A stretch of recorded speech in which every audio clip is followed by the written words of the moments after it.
Hello my dear students, welcome to digital ventures. जैसा कि आपको पता है, संडे को मैं आपके लिए लेके आता हूँ पूरे सीडीएस के पेपर का एनालिसिस। तो आज भी मैं आपके लिए लेके आऊँ सीडीएस का एनालिसिस। चलिए शुरू करते हैं। सीडीएस टू 2024 का ये डिटेल्ड एनालिसिस होगा सेट ए। अक्सर क्या है कि जब बच्चे तैयारी करते हैं तो एग्जाम के टाइम पे उन्हें बहुत इधर उधर भागना पड़ता है कि कहीं प्रीवियस ईयर पेपर्स मिल जाएं, उनका आंसर क्या होगा। तो यहाँ मैं आपको सारे क्वेश्चंस का आंसर दे रहा हूँ। तो आपको अलग अलग जाने की जरूरत नहीं है, आपको सीडीएस के सारे पेपर्स मिलेंगे। ओके, तो आपको बस यहाँ से आपको पेपर्स मिल जाएंगे, खूब आराम से उनका एनालिसिस देखें। तो चलिए बात करते हैं सीडीएस टू 2024 के डिटेल्ड एनालिसिस की। ये आपका डिजिटल वेंचर्स है, India first personalised online learning platform for self learners. यहाँ आपको ये स्टडी प्लानर मिलता है, हैंड रिटन नोट्स मिलते हैं, टेस्ट सीरीज सब कुछ मिलता है। तो आज ये एप्लीकेशन को डाउनलोड कर लेंगे प्ले स्टोर से। तो चलिए शुरू करते हैं क्वेश्चन नंबर 1 के साथ में। ओके, तो आप लोग भी साथ के साथ सॉल्व करते रहें। क्वेश्चन नंबर 1 देखते हैं क्या लिखा गया है। अब इसमें कहा जा रहा है आपको अपोजिट बताना है। ठीक है, आपको अपोजिट बताना है, यानी कि हमें इसका एंटोनिम्स बताना है। हम बड़ी आसानी से क्वेश्चंस को ब्रेक करना शुरू करेंगे, एक समझेंगे। The leaders views were equivocal on the contentious issue. Contentious issue मतलब झगड़े वाले इश्यू पे कैसे हो सकते हैं। झगड़े वाले इश्यू पे जो उसके व्यूज हो सकते हैं वो सच में ऐसा तो है नहीं कि सेम व्यूज थे, अलग ही हो सकते हैं ना। ठीक है, तो इक्विवोकल का मतलब होता है विच आर डिफरेंट, मतलब जो थोड़े से डिफरेंट है, नॉट इजीली अंडरस्टैंडेबल है। तो अगर मैं इसका अपोजिट देखूं तो ऑब्सक्योर का मतलब होता है which is not clear. Which is not clear, जो चीज बिल्कुल भी क्लियर नहीं है। एम्बी माने क्या होता है? एम्बी माने होता है बोध, और एम्बिग्यूअस मतलब होता है एक ऐसा आइडिया जिसके दो साइड्स है। वेग माने क्या होता है? वेग माने विच इज नॉट क्लियर, ये भी होता है ना, वेग है ये तो बहुत क्लियर नहीं है। तो यहाँ एक ही वर्ड हमें दिखाई दिया clear, C will be the correct answer, क्योंकि मुझे इसका अपोजिट बताना था। चलिए बढ़ते हैं नेक्स्ट क्वेश्चन में। तो इसका करेक्ट आंसर क्या होगा? आंसर हम यहाँ लिख देते हैं, इसका करेक्ट आंसर आपका सी होगा। चलिए बढ़ते हैं आगे। The authorities interacted with a group of mutinous students. Okay, authorities ने इंटरेक्ट किया with a group of mutinous students. अब जैसे सेंटेंस लिखा गया, इस सेंटेंस में हमें बिल्कुल नहीं पता चलेगा कि म्यूटिनस वर्ड का मतलब क्या है। होता है ना, कभी कभी सेंटेंस से आइडिया मिल जाता है कि सेंटेंस नेगेटिव लिखा गया, सेंटेंस पॉजिटिव लिखा गया। तो यहाँ लिखा गया the authorities interacted with a group of mutinous students, ऐसो से हमने डिस्कस किया। आपको म्यूटिनस याद ना आता हो तो याद आता होगा म्यूटिनी। याद आता है म्यूटिनी? म्यूटिनी मतलब होता है कॉन्स्पिरेसी। म्यूटिनी होता है कॉन्स्पिरेसी। तो ऐसे स्टूडेंट जिन्होंने कोई कॉन्स्पिरेसी की है उसकी हम बात कर रहे हैं। ठीक है, तो अनड्यूली क्या होता है? जिसको आप कभी भी कंट्रोल नहीं कर सकते। भाई कॉज कैसे लोग होते हैं? जिसको हम कभी भी कंट्रोल नहीं कर सकते हैं। फिर आता है कंट्यूमेशियस। ये कौन होते हैं? ये होते हैं स्टबर्न, जो बहुत जिद्दी नेचर के होते हैं। स्टबर्न, उनके लिए हम इस वर्ड का यूज करते हैं, ये लोग बड़े स्टबर्न होते हैं। नेक्स्ट आता है सैडिशियस। सैडिशियस मतलब क्या होते हैं? सैडिशियस का मतलब भी वो होता है झगड़ालू, जो मतलब आप समझो म्यूटिनी में है, जो इंसरेक्शन करते हैं। इंसरेक्शन पढ़ा है? इंसरेक्शन होता है गवर्नमेंट के अगेंस्ट काम करना। ठीक है, ओबीडियंट कौन होते हैं? जो आज्ञाकारी हैं। तो इसका करेक्ट आंसर डी होगा। तो मार्क करेंगे, डी इसका करेक्ट आंसर होगा। ठीक है, सारे क्वेश्चंस का ऐसे ही डिस्कस करते रहेंगे, डिस्कशन हो जाएगा, सारे डिस्कस हो जाएंगे, तो आपको काफी फायदा होगा। अब आपको अलग अलग घूमना नहीं पड़ेगा, बट डिटेल बेंचर्स पे आना है। जो पेपर कहोगे वो मिल जाएगा, पूरी प्लेलिस्ट एक जगह तैयार होगी, बस क्लिक करो और पेपर्स को समझना शुरू करो। ये आपका सेट ए होगा, CDS to 2024 set A. Set आपको हमेशा दिखता रहेगा, सेट ही होगा। आ जाइए। His behaviour was quite belligerent. अब उसका बिहेवियर कैसा था? Quite belligerent. अब जो क्लास में वर्ड्स पढ़ाए जाते हैं, जो वर्ड होता है बीईएल, बेल, ये खूब आराम से पढ़ाते हैं ना। बेलिकॉज होगा, बेलिजरेंट होगा, रिबेल होगा। इस वर्ड का मतलब होता है रिलेटेड टू द वॉर या फाइट से रिलेटेड ये वर्ड होता है। अगर मैं कह रहा हूं अपोजिट बताओ तो बेली कॉज में बेल आता है, यानी कि a person who is in the mood off fighting, जो लड़ने के मूड में ही रहता हो। नेक्स्ट आता है एंटागोनिस्टिक। एंटागोनिस्टिक के साथ हमेशा आपको एक वर्ड में पढ़ाता हूं, प्रोटागनिस्ट या प्रोटागनिस्ट। ठीक है, तो P4 पॉजिटिव होता है ना, हीरो ऑफ अ प्ले, और एंटा मतलब अपोजिट होगा, विलेन ऑफ अ प्ले। तो एंटागनिस्टिक तो लड़ने वाला ही हो गया, इसका मतलब ये भी आंसर नहीं है। कॉम्बेटिव में अगर हम देखें तो कॉम्बेटिव में आता है कॉम्बेट। कॉम्बेट का मतलब होता है युद्ध, जैसे मोर्टल कॉम्बेट, युद्ध। ठीक है, तो लास्ट बचता है हमारा एमिकेबल। इसमें एमी आता है। ये जो वर्ड आता है एमी, ये आप हमेशा देखना it is for the good, अच्छे के लिए आता है, जैसे एमिएबल है, एमिकेबल है, ठीक है, तो आप उसको किस लिए यूज करते हो, फ्रेंडलीनेस के लिए यूज करते हो। तो करेक्ट आंसर इसका भी क्या होगा, डी करेक्ट आंसर होगा। तो मार्क कर लेते हैं, इसका करेक्ट आंसर होगा डी। ठीक है, चलिए आगे बढ़ते हैं, नेक्स्ट आइए। नेक्स्ट है he was effusive in his praise. He was effusive in his praise, वो अपनी प्रेज में थोड़ा सा कैसा है, इफ्यूजिव है। अब ये इफ्यूजिव कैसे होते हैं, जैसे समझो जिसमें ना मतलब बहुत ज्यादा बढ़ चढ़ के बोलने वाला, ठीक है। आप ऐसे क्या कर सकते हो कि ये यूज कर रहा है किसका, ग्रेट इमोशंस का यूज करता है, इमोशंस का यूज करता है, या फिर एक्सप्रेशंस का यूज करता है। ग्रेट इमोशंस और एक्सप्रेशंस की बात करता है, ठीक है। अब एक्सुबरेंट क्या होता है, एक्सुबरेंट बढ़ता हुआ बहुत ज्यादा, ठीक है। नेक्स्ट आपने कहा प्रोफ्यूज माने बहुत ज्यादा होगा। वॉल्यूबल तो मतलब ऐसा होता है ना टॉकेटिव, बहुत बातें करता है, टॉकेटिव होगा।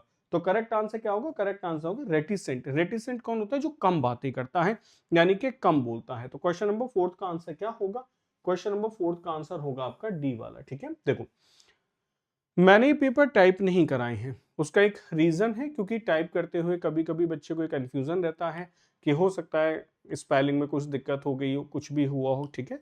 ये पेपर एज इट इज हमने स्क्रीनशॉट्स लगाए हैं, आपको वही फील आएगी जो पेपर की होती है, ठीक है।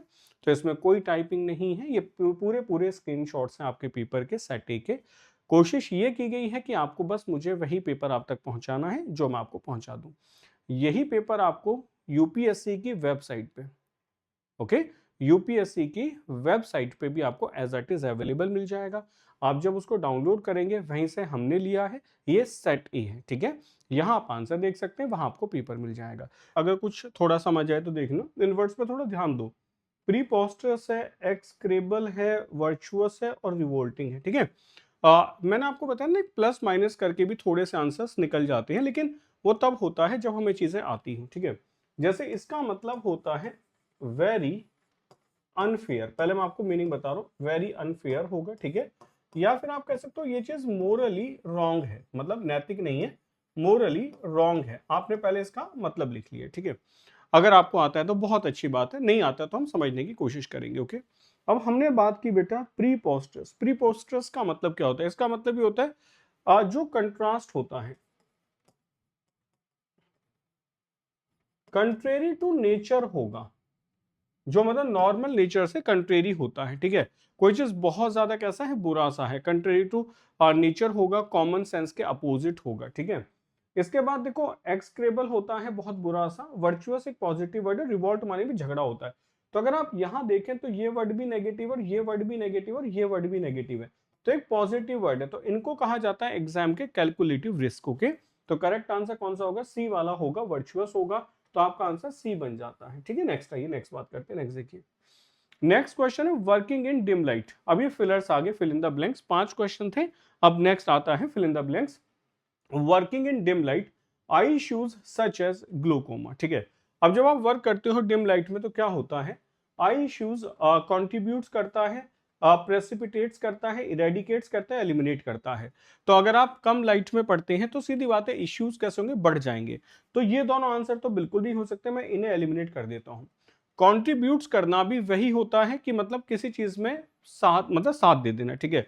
और पर्सिपिटेट का मतलब ही होता है ब्रिंग अबाउट करना, ठीक, किसी चीज को ब्रिंग अबाउट करना, यानी कि किसी चीज को बढ़ावा दे देना, ठीक है, किसी चीज को बढ़ावा दे देना, कॉज को ब्रिंग अबाउट करना। तो इन दोनों का मतलब काफी सेम ही है, लेकिन अगर आंसर मार्क करें तो 20 में ज्यादा अच्छा आंसर होगा, क्योंकि क्या होता है ना, मींस कॉज है, मतलब कारण क्रिएट करता है। ये ऐसा नहीं है कि जैसे पैसे कंट्रीब्यूट किए जाते हैं, ऐसे कंट्रीब्यूशन नहीं है, ठीक है ना। तो करेक्ट आंसर आपका बी वाला होगा, यहाँ पर बी आपका करेक्ट आंसर निकल के आएगा। क्वेश्चन नंबर 6 का आंसर बी होगा। नेक्स्ट आइए, नेक्स्ट बात करते हैं, नेक्स्ट देखिए। क्वेश्चन नंबर 7 कहता है ही ओन सेवरल स्पोर्ट्स कार्स। देखो स्पोर्ट्स कार में हमेशा याद रखना कि ये जो स्पोर्ट्स होता है एडजेक्टिव तो होता है, लेकिन ये हमेशा कैसा है, प्लूरल लिखा जाता है। अक्सर होता है ना कि नाउन के साथ जब कोई प्लूरल नाउन लिखा जाता है तो उसको सिंगुलर कर देते हैं, जैसे टूथब्रश होगा, टूथपेस्ट होगा। लेकिन स्पोर्ट्स कार हमेशा स्पोर्ट कार नहीं होता, स्पोर्ट्स कार्स होगा। And has an life style. अब एक बात सोचो, ही ओन सेवरल स्पोर्ट्स कार, उसके पास बहुत सारी स्पोर्ट्स कार हैं, एंड हैज एन कैसी लाइफ होगी। अब यहाँ कुछ वर्ड दिए गए, ऑपुलेंट, ये तो बहुत क्लासरूम प्रोग्राम में पढ़ाया जाता है। ऑपुलेंट गाजियाबाद में एक मॉल भी है, अगर मॉल है तो लग्जरी का प्रतीक होगा, ठीक है। तो लग्जरी होगा, या फिर WEALTH वेल्थ की बात कर रहा होगा, ठीक है। नेक्स्ट आइए, ऑकल्ट का मतलब क्या होता है? ऑकल्ट को आप दो तरीके से देखना, एक तो कोई चीज बड़ी हिडन होती है जो अंडरस्टैंड नहीं होती, समझ नहीं आती है, ठीक है, या फिर आप इसको कह सकते हो ये कभी कभी सुपर नेचुरल एलिमेंट्स के लिए भी यूज किया जाता है, सुपर नेचुरल थिंग्स के लिए, ठीक है। तो दो तरीके से इसका यूज करते हैं। ऑक्यूलर होता है related to eye, related to eye, ठीक है। और ऑब्सक्योर का मतलब होता है, मैं ऐसे लिख देता हूं, नॉट क्लियर, जो चीज क्लियर ही नहीं है, ऑब्सक्योर है, भद्दा है, ठीक। तो करेक्ट आंसर हो गया इसका ऑपुलेंट, यानी कि वेल्थ की बात करें, ए इसका करेक्ट आंसर होगा, ठीक है। नेक्स्ट आइए, नेक्स्ट बढ़ते हैं। नेक्स्ट है those medicines are used to treat kidney infection have been withdrawn from the market. तो दोज मेडिसिन्स हैं, ठीक है, दोज मेडिसिन्स आ गया। अब मैं देख रहा हूं कि have been withdrawn from the market, तो दोज मेडिसिन्स मेरा सब्जेक्ट हो गया और ये हमारा क्या हो गया, ये प्रेडिकेट हो गया। यहां देखो are used to treat kidney infection, ये भी क्या है, ये प्रेडिकेट है, तो यहां मुझे इसका सब्जेक्ट लगाना है। अब सब्जेक्ट क्या क्या हो सकते हैं? व्हाट रिलेटिव प्रोनाउन तब लगता है जब उसके पहले एंटीसीडेंट ना दिया गया हो, what he says is true, ठीक है ना, या everything that he says is true, तो आपका कहने का मतलब ये व्हाट नहीं आ सकता है। विच हो सकता है, व्हेन रिलेटिव प्रोनाउन होता ही नहीं है, ये तो क्या होता है, ये टाइम कंजंक्शन है, ठीक है। हु की बात करें, हु रिलेटिव प्रोनाउन तो होता है, लेकिन रिलेटिव प्रोनाउन लिविंग बीइंग के साथ आता है, तो इसका जो करेक्ट आंसर होगा क्वेश्चन नंबर 8 का, वो कौन सा वाला होगा, बी वाला होगा। तो आप देख सकते हैं क्वेश्चन किसका है, रिलेटिव प्रोनाउन का है, ठीक है। नेक्स्ट आइए, नेक्स्ट देखते हैं। नेक्स्ट क्वेश्चन है intake of sugar cane cause health problems. Intake of sugar, देखो ये तो एक्सेस पहुंच तो नहीं होगी, एक्सेस ज्यादा हो सकता है, एक्सेसिव हो सकता है, एक्सेसिवली नहीं होगा क्योंकि एडवर्ब है, ठीक है। अब यहाँ दो चीजें आती हैं, क्या क्या, अगर मैं कहता हूं एक्सेस हो जाए किसकी, एक्सेस ऑफ, तो अगर ये सीधे सीधे नाउन लिखा होता है एक्सेस ऑफ शुगर, ठीक है, तो आंसर बन जाता एक्सेस ऑफ शुगर के, शुगर की एक्सेस होनी चाहिए। लेकिन हम तो कह रहे हैं एक्सेसिव इनटेक, इनटेक क्या है, नाउन है, तो एक्सेसिव क्या बन जाएगा, एक्सेसिव एडजेक्टिव बन जाएगा। तो excessive intake of sugar will be the correct answer, तो आपका आंसर क्या होगा, सी वाला होगा। अब समझ गए, एक्सेस ऑफ कब सही होगा, जब ऑफ के बाद उसका नाउन लगा हुआ हो, कि एक्सेस ऑफ शुगर होता तब मैं इसको सही कर सकता था, ठीक है। नेक्स्ट आइए, नेक्स्ट क्वेश्चन है she suffered pain because of the leg injury. अब शी सफर्ड पेन, अब चोट लगी है तो कैसा पेन हो रहा होगा, हर्टिंग पेन तो नहीं होगा चोट लगने वाला, एक्सक्रूसिएटिंग होता है बहुत पेन, ग्रेट पेन, या मतलब कह दो टू मच पेन, बहुत ज्यादा दर्द हो रहा होगा, टू मच पेन, बहुत दर्द की हम बात करें, देखो ऐसे क्वेश्चन आते हैं पेपर में, देख लो आप। कंज्यूमिंग नहीं होगा, प्रोट्रैक्टिंग नहीं होगा, तो करेक्ट आंसर एक्सक्रूसिएटिंग होगा, कि बहुत ज्यादा दर्द हो रहा था, तो करेक्ट आंसर आपका कौन सा होगा, बी वाला होगा, ठीक है। चलिए आगे बढ़ते हैं। अब तो आपको ठीक से समझ आ रहा है, कोई कंफ्यूजन नहीं हो रहा होगा शायद। नेक्स्ट आइए, the countries politics complex with more than 10 parties competing for power. The countries politics क्या होगा, अब देखो द के बाद कंट्रीज लिखा गया, ये पॉजिटिव केस हो गया, इसकी पॉलिटिक्स लिखा गया, ये नाउन है, ठीक है। और ये नाउन कैसा होता है, सिंगुलर होता है, याद करो ये आपको नाउन में पढ़ाए जाते हैं, कि जैसे पॉलिटिक्स है, इकोनॉमिक्स है, ये अगर सब्जेक्ट होते हैं अपनी जर्नल फॉर्म में होते हैं, तो इनके साथ वर्ब हमेशा सिंगुलर ही आती है। तो जब सिंगुलर वर्ब आएगी तो देखो आर नहीं हो सकता, वर्ड नहीं हो सकता, और एम तो हो ही नहीं सकता, is will be the correct answer, C answer होगा। अब ये सोच के देखो कि इसका आंसर सी होगा, क्वेश्चन किसका है, सिर्फ नाउन का क्वेश्चन, किसका है, नाउन का क्वेश्चन है, ठीक है। नेक्स्ट आइए, नेक्स्ट क्वेश्चन ट्राई करते हैं, नेक्स्ट आ जाओ। हमने कहा the job advertisement stipulates that the applicant 3 years experience. अब जॉब का एक एडवर्टीजमेंट आया और उसमें कहा गया है कि ये क्वालिटीज आपके पास होनी चाहिए, यानी कि ये आपका एलिजिबिलिटी क्राइटेरिया होगा, ये आपके फिजिकल स्टैंडर्ड्स होंगे। अब आप सीडीएस के एग्जाम के लिए जब अप्लाई करते हो तो उसमें जो नोटिफिकेशंस में जो भी लिखा आता है वो क्या आता है, वो applicant the job advertisement that the applicant have. अब एप्लीकेंट कैसा है, सिंगुलर, तो हैव तो वैसे ही नहीं होगा, ठीक है। हैड माने पास्ट की बात करें नहीं होगा, शैल हैव होगा, मस्ट हैव होगा। अगर मैं शैल हैव की बात करूं तो फ्यूचर है, फ्यूचर कैसा होता है, प्रिडिक्टेड है, हो भी सकता नहीं भी, तो मस्ट हैव होगा। नेसेसिटी की हम बात करें तो करेक्ट आंसर आपका डी वाला बन जाएगा, करेक्ट आंसर आपका डी वाला होगा, ठीक है। चलिए आगे बढ़ते हैं, नेक्स्ट आइए। नेक्स्ट क्वेश्चन कहता है newspapers have reported heavy flooding in the coastal areas, the damage to be extensive, ठीक है। अब द न्यूज़पेपर्स हैव रिपोर्टेड, उन्होंने रिपोर्ट किया है flooding, heavy flooding in the coastal areas, कि होगा द डैमेज, डैमेज क्या है, एक्सपेक्टेड है, ये हो सकता है, इज एक्सपेक्टिंग है, या फिर हैज बीन एक्सपेक्टेड है, या फिर क्या होगा इज एक्सपेक्टेड है। डैमेज होना एक्सपेक्टेड है तो खुद ही होगा डैमेज, ठीक है। तो करेक्ट आंसर क्या होगा, इज एक्सपेक्टेड होगा। एक्सपेक्टेड नहीं है कि डैमेज एक्सपेक्टेड है, ठीक है। इज एक्सपेक्टेड है कि किसी के द्वारा होगा, फ्लड के द्वारा होगा, तो पैसिव वॉइस आपको बनाना है। तो पैसिव वॉइस में ये दो आंसर है, हैज बीन। तो हैज बीन कब यूज करते हैं, जब कोई एक्शन हो चुका हो और मतलब वो अभी भी हो रहा हो। परफेक्ट का मतलब क्या है कि तब से लेके अब तक हुआ है, ऐसा हो ही नहीं रहा है। तो करेक्ट आंसर आपका 13 का क्या होगा, 13 का करेक्ट आंसर आपका डी वाला बन जाता है, ठीक है। नेक्स्ट आइए, नेक्स्ट क्वेश्चन ट्राई करते हैं। नेक्स्ट बताओ, हमने कहा the local bank was robbed by a group of man were armed.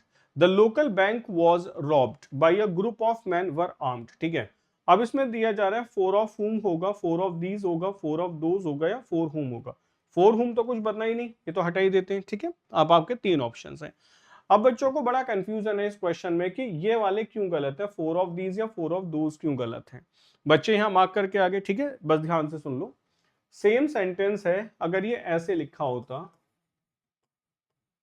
The local bank was robbed by a group of MEN man, ठीक है। फुल स्टॉप लगाता हूं, यहां क्या लगा है, कॉमा। ध्यान से देखो यहां क्या लगा है, कॉमा। मैं क्या लगा रहा हूं, फुल स्टॉप।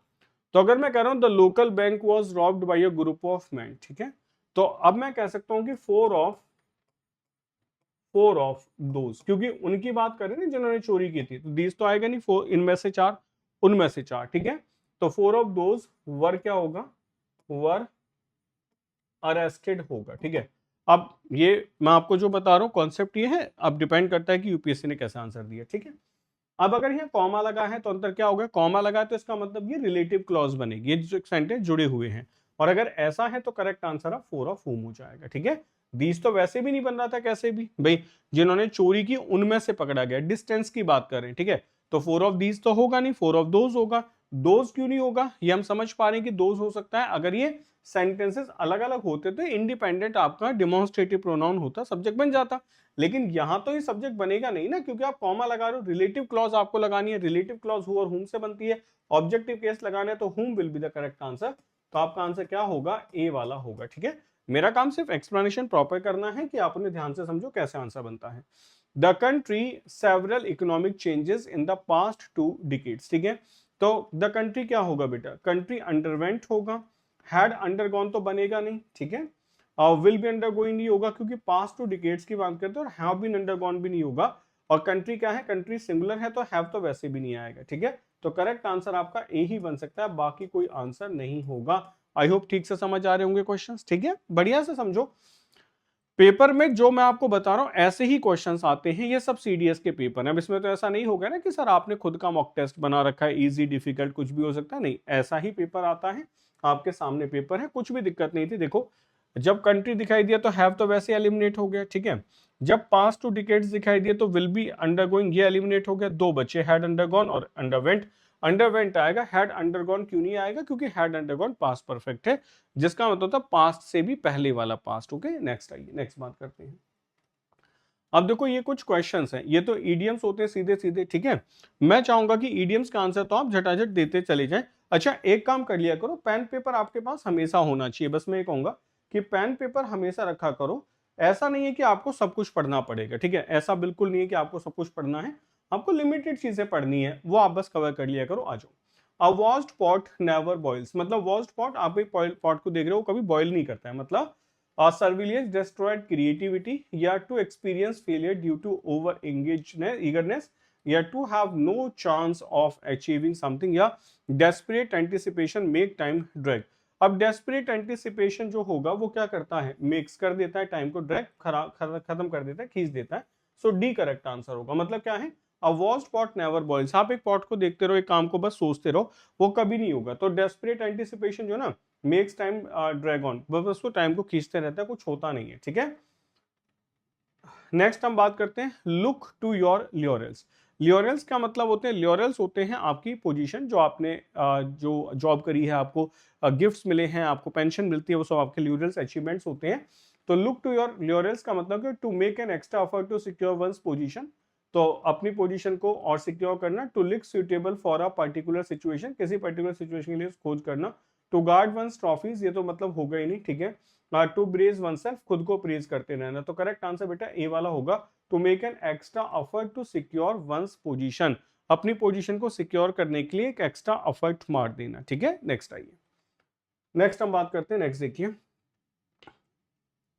नेक्स्ट है play devil's advocate. Play devil's advocate का मतलब क्या होगा, to try to defeat someone by tricking them, भाई to try to defeat someone, किसी को डिफीट कर देना, बाय ट्रिकिंग देम, उनको धोखा देके, to perform with a lot of skills, अच्छे स्किल से परफॉर्म करना, या फिर टू डिले डूइंग समथिंग, या to pretend to be against an idea in order to discuss it more carefully, ठीक है। अब प्ले डेविल्स एडवोकेट का मतलब क्या है कि जो डेविल होता है वो शत्रु होता है, ठीक है, उसका एडवोकेट बन जाना, ठीक है। अब उसका एडवोकेट कैसे बनेंगे, डिफीट समवन बाय ट्रिकिंग तो करेंगे नहीं, ठीक है, perform with a lot of skills नहीं है, डिले डूइंग समथिंग नहीं होगा, करेक्ट आंसर डी होगा। अक्सर इडियम्स में आपने देखा होगा जो सबसे बड़ा होता है वही आंसर होता है, ठीक, लेकिन ये पेटेंट रूल नहीं है कि आप ये कहते सर ने बताया था ऐसे करना है तो ये आंसर आपका करेक्ट हुआ। नेक्स्ट आइए, B in the same boat, मतलब एक ही बोट में होना, मतलब क्या हुआ, मतलब हुआ कुछ to say two things in the same breath, एक ही सांस में कह देना, to be in the same unpleasant situation में होना, do something that is dangerous, कुछ खतरनाक करना, to pretend to be something that you are not, मतलब क्या है, to be in the same unpleasant situation, we are in the same boat, हम सब एक ही बोट में हैं, यानी कि हम सब एक अनप्लेजेंट सिचुएशन में है, बी आंसर होगा। बढ़ते हैं नेक्स्ट क्वेश्चन की तरफ, टिल्ट एट विंड मिल्स, मतलब to be young and experienced होगा, टू सेलिब्रेट गुड न्यूज होगा, to blow hot and care होगा, to waste time dealing with enemies and problems that do not exist. Tilt at windmills, windmills पे tilt हो जाना, मतलब क्या है, young and inexperienced बिल्कुल नहीं होता है, सेलिब्रेट गुड न्यूज नहीं होगा, to blow hot and cold नहीं होता, to waste time dealing with the enemies and problems that do not exist, बेकार की चीजों से जूझते रहना, करेक्ट आंसर आपका डी वाला होगा, ठीक है। नेक्स्ट आइए, नेक्स्ट बात करते हैं। अब ये क्वेश्चंस आते हैं बेटा मैच कराने वाले, ठीक है, ये मेरे हिसाब से बहुत मुश्किल नहीं थे, आसान क्वेश्चन थे, इतने डिफिकल्ट नहीं, लेकिन बात वही है ना, अब हम रिलैक्स्ड हैं, मेरे दिमाग पे भी कोई प्रेशर नहीं है, आपके दिमाग पे कोई प्रेशर नहीं है, हम अच्छे आंसर्स निकाल लेंगे। लेकिन यही चीज अगर एग्जाम में होती है तो आप सब समझ गए होंगे, प्रेशर होता है तब क्वेश्चंस को ब्रेक करना थोड़ा सा मुश्किल बन जाता है, इसलिए कट ऑफ इतनी कम जाती है कि आप फिर देखिए 50% के आसपास ही कट ऑफ रहती है। अगर आप 200 में से कितने 200 नंबर है ना, उसमें से 100 मार्क्स अगर ले आते हैं 100 के आसपास में, तो अभी आपका सिलेक्शन आसानी से हो रहा है, ठीक है। तो यही पेपर घर पे बैठ के करना और इसी पेपर को एग्जामिनेशन हॉल में करना, दोनों बातों में बहुत बड़ा अंतर है। आप घर पे 2 घंटे में करोगे तभी भी आप ज्यादा ही क्वेश्चन सॉल्व करोगे, ठीक है। चलिए ये बात करते हैं, the essence of human resources development is remedial role in balancing the socio-economic fabric of the country, education which plays a significant end। देखो अब यहाँ दिया गया education which plays a significant and, and क्या होगा, एंड के बाद कोई नाउन जुड़ेगा, एंड रिमेडियल रूल, आ गया समझ। तो एस के बाद क्यों आना चाहिए, देखो एस के बाद क्यों यहाँ है, एस के बाद क्यों यहाँ है, ठीक है, यहाँ नहीं और यहाँ नहीं है, तो ये आंसर तो खत्म ही हो गए। अब शुरुआत किससे होगी, आर, देखो आर कह रहा है balancing the socio economic fabric of the country, ठीक है, आर कह रहा है एजुकेशन विच, नहीं बेटा पी से शुरू करते हैं, the essence of human resource development is, essence क्या है ह्यूमन रिसोर्स डेवलपमेंट की, इज वो क्या है एजुकेशन है। अब एजुकेशन के बारे में बता, which plays a significant and remedial role in balancing, तो आर लास्ट होगा, तो करेक्ट आंसर आपका ए वाला होगा, ठीक है। पहला क्वेश्चन क्लियर हुआ। तो जितने टाइम में मैं सॉल्व कर रहा हूं इतने में आप सॉल्व कर लेंगे, लेकिन मैं बिल्कुल डिनाई नहीं कर सकता इस बात से कि एग्जाम्स में प्रेशर नहीं होता, एग्जाम में बहुत प्रेशर होता है, ठीक है। आ जाओ, in this Endeavour gender budgeting is a critical strategy is central. अब जैसे देखो इज है, अगर यहां से मैं सेंटेंस को शुरू भी करूं किसी वजह से तो क्वेश्चन मार्क होना चाहिए, इंटेरोगेटिव सेंटेंस है तो आर से शुरू नहीं होगा, इन्होंने दिया भी नहीं है। Is central to mitigate gender equalities and, अब देखो यहाँ एंड आ गया कंजंक्शन, तो आप यहां देख सकते हो कि इसके बाद में कुछ ना कुछ होगा, ठीक है, and financing for gender equality, ठीक। आप समझते हैं क्या क्या आंसर होगा। देखो अगर इसमें हमें अभी एक तक एक लॉजिक दिखाई दिया, वो दिखाई दिया कौन सा, आर वाला, तो मैंने कहा is essential to mitigate gender equality and gender budgeting is a critical strategy, तो मैं ये कह सकता हूं कि आर के बाद क्यों होगा, क्योंकि वो इन दिस एंडेवर जुड़ेगा नहीं, ये आ गया ना कि जेंडर इनइक्वलिटीज और जेंडर बजटिंग दोनों बात एक ही है, एंड से जुड़ी है, आर क्यू होगा, आर क्यू कहां, ये देखो आर क्यू यहां नहीं है, आर क्यू यहां नहीं है, आर क्यू यहां, आर क्यू यहां है, ठीक है। 2 में आर क्यों दिखाई दे रहा है? अब कंफर्म्ड हो गया, एस से शुरू होगा। तो हमने कहा financing for gender equality is essential to mitigate gender inequalities and gender budgeting is a critical strategy in this endeavor। तो बेटा करेक्ट आंसर मिल गया, पी वाला करेक्ट लास्ट होगा, सी करेक्ट आंसर होगा। ठीक है, ज्यादा मेहनत करने की जरूरत ही नहीं पड़ी। नेक्स्ट आइए, नेक्स्ट बात करते हैं। नेक्स्ट देखिए, balanced diet and are vital items of. अब जैसे ऑफ प्रीपोजिशन है तो आप खुद समझ सकते हो प्रीपोजिशन के बाद कोई नाउन आएगा। Are essential ingredients for a wholesome and, अब ये एंड कंजंक्शन है तो इसके बाद कोई नाउन आएगा। ठीक है, fruit and vegetable mass consumption. तो आप ये देखो कि कहीं ना कहीं इनके अंदर कुछ ऐसे चीजें होती हैं जो आप आसानी से समझ सकते हो, ब्रेक कर सकते हो। ठीक है, देखो अब अगर मैं देखूं कहाँ कहाँ क्या क्या हो सकता है, तो देखो हमने कहा एंड है, तो are essential ingredients for a wholesome and, and क्या होगा? एंड बेटा एंड के बाद क्यू है, क्यू के बाद पी एंड बैलेंस डाइट। ठीक है, तो क्यू के बाद आप देखें तो क्यू के बाद पी आना चाहिए एंड बैलेंस डाइट है वाइटल आइटम्स ऑफ, किसके हैं?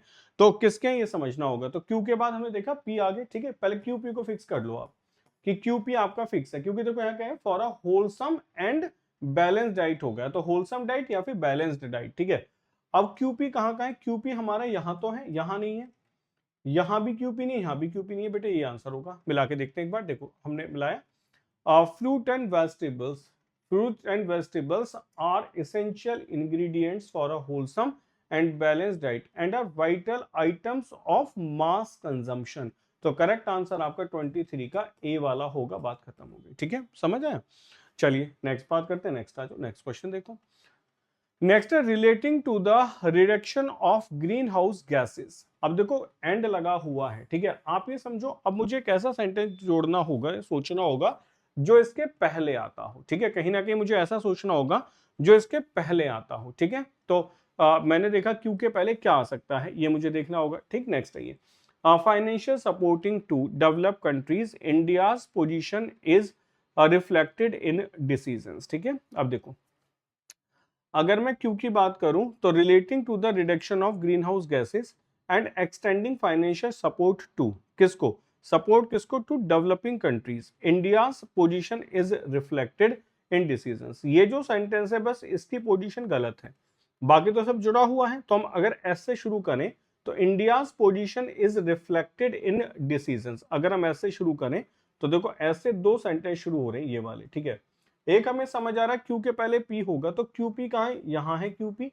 यहाँ क्यू पी नहीं है, यहाँ नहीं है और यहाँ भी नहीं है। तो करेक्ट आंसर 24 का एक ही बचता है, वो ए होना चाहिए ना। अगर मैं ऐसे शुरू कर रहा हूं कि India's position is reflected in decisions. ठीक है, डेवलपिंग कंट्रीज, बेटा गलत हो गया ना, एस के बाद फिर आर नहीं आएगा। ठीक है, यहां से देखते हैं, हमने कहा India's position is reflected in decisions related to the. ठीक है, एस के बाद पी होगा, बिल्कुल सही है, पी के बाद क्यू होगा, पी के बाद क्यू, हमने क्या लिख दिया था? हमने शायद कुछ ये कर दिया ना, पी क्यू। हाँ बेटा पी क्यू वहां भी तो था, सॉरी पी क्यू यहाँ भी तो था, हमने ये नहीं देखा। ठीक है, अब आगे से तो क्लियर हुआ, आंसर क्या होगा? देखो India's position is reflected in decisions relating to the reduction of greenhouse gases and, मतलब पी क्यू कंफर्म था ना, पी क्यू हमने यहाँ पहले ही कर दिया था कि नहीं है, यहाँ भी पी क्यू है, तो करेक्ट आंसर आपका बेटा बी वाला होगा। ठीक है, करेक्ट आंसर बी वाला होगा। ठीक है, तो ये जैसे कंफ्यूजन हमें हुआ भी ऐसा आपको भी हो सकता है। अब हमने पहले ही निकाल दिया कि पी क्यू होगा और हमने गलत कर दिया कि पी क्यू यहाँ नहीं, जबकि पी क्यू यहाँ भी था। ठीक है, चलिए आगे बढ़ते हैं। नेक्स्ट क्वेश्चन देखो, तो बेटा पेपर का तो देखो मैं इतना रिलैक्स्ड हूं तब गलती हो गई। ठीक है, आप लोग पेपर में होते हो, बहुत प्रेशर आपके ऊपर होता है क्योंकि प्रूव करना है खुद को, और अगर गलती हो गई तो फिर 6 महीने के लिए बाद चली जाती है, तो वो प्रेशर भी तो कहीं ना कहीं बच्चे को भी करना पड़ता है। ठीक है, हमारा तो एक ही, चलो गलत हो गया दोबारा करके देख लेते हैं। चलिए आइए बात करते हैं, और ये घर पे आपके साथ भी हो गया, गलत हो गया एक बार फिर करके देख लेते हैं। Disbursement of pension expeditiously, all efforts are made to process the once all requisite documents are received from the beneficiaries। ठीक है, the beneficiaries, अब क्या है? all documents prerequisite documents are received from किससे? from the beneficiary। ठीक है, अब इसमें आप ये देखो कहां से मिलेंगे डॉक्यूमेंट, तो रिसीव्ड फ्रॉम, फ्रॉम देखो फ्रॉम रिसीव होगा ना, रिसीव फ्रॉम, फ्रॉम से पूछा गया कि documents are receive from, from क्या होता है? फ्रॉम होता है ओरिजिन के लिए। ठीक है, कहां से मिलेंगे? बेनिफिशियरी से तो मिलेंगे, तो आर के बाद एस होगा, ये तो यहीं से कंफर्म्ड हो रहा है। आर के बाद एस कहाँ है, देखो आर के बाद एस यहाँ नहीं है, आर के बाद एस यहाँ, ध्यान से देखेंगे आर के बाद एस यहाँ भी है, ठीक है, पहले गड़बड़ हो गया, अब नहीं होना चाहिए, हटा देते हैं। तो अब आंसर समझ आ रहा है, या तो आर से शुरू करो या पी से शुरू करो। आर से शुरू करते हैं। Once all requisite documents are received from the beneficiaries, all efforts are made to process the disbursement. अब देखो दा वाला लास्ट तो हो नहीं सकता, क्यू वाला सेंटेंस लास्ट तो कभी नहीं हो सकता, ये तो वैसे भी एलिमिनेट हो गया, तो करेक्ट आंसर कौन सा बचा, करेक्ट आंसर बी बचा। भाई आर्टिकल दा पे सेंटेंस तो कभी खत्म हो ही नहीं सकता है ना, तो क्यू वाला तो वैसे ही खत्म नहीं होगा, तो करेक्ट आंसर कौन सा 25 है। अब ये चीज कैसे समझ आई, जैसे मैंने आपको बता दिया कि आर्टिकल दा पे सेंटेंस खत्म नहीं होता, तो आप भी समझ गए हाँ आर्टिकल दा डिटरमिनर होता है, इसके बाद कोई ना कोई नाउन जरूर आना चाहिए।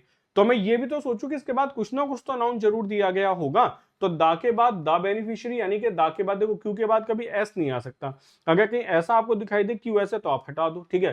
क्यू के बाद आपका वंस आर नहीं आ सकता, अगर आपको कहीं क्यू आर दिखाई दे रहा है तो आप हटा सकते हो, तो जैसे क्यू आर लास्ट वाले में, तो ऐसी चीजें तो हम हटा भी सकते हैं, ठीक है। नेक्स्ट आइए, नेक्स्ट हम बात करते हैं, next now then interpreting it, combating poverty continues, understanding poverty is more important to elude humanity because, अब to elude humanity because, अब because का रीजन है तो कहीं तो दिया गया होगा, देखो दूसरा understanding poverty is more important. अब मोर इंपोर्टेंट क्या है, कंपैरेटिव डिग्री है, कंपैरेटिव डिग्री के बाद आता है देन किस में लिखा गया, पी में, तो ये तो कंफर्म्ड है ना कि आर के बाद पी होगा, बताओ इतना तो समझ आ रहा है भाई, आर के बाद पी होगा, बेटर देन यू होगा, तो बेटर के बाद ही तो देन आएगा, तो मोर इंपोर्टेंट देन होगा, आर के बाद पी होगा, ये आर है ये पी है, आर के बाद पी है, आर के बाद पी यहां नहीं है, आर के बाद पी यहां है, लेकिन आर के बाद पी यहां भी है, पर हम देखें तो आर के बाद पी एक साथ यहां लिखी गई है, ठीक है। तो जिसमें लिखी गई एक बार उससे मिला के देख लो ढंग से।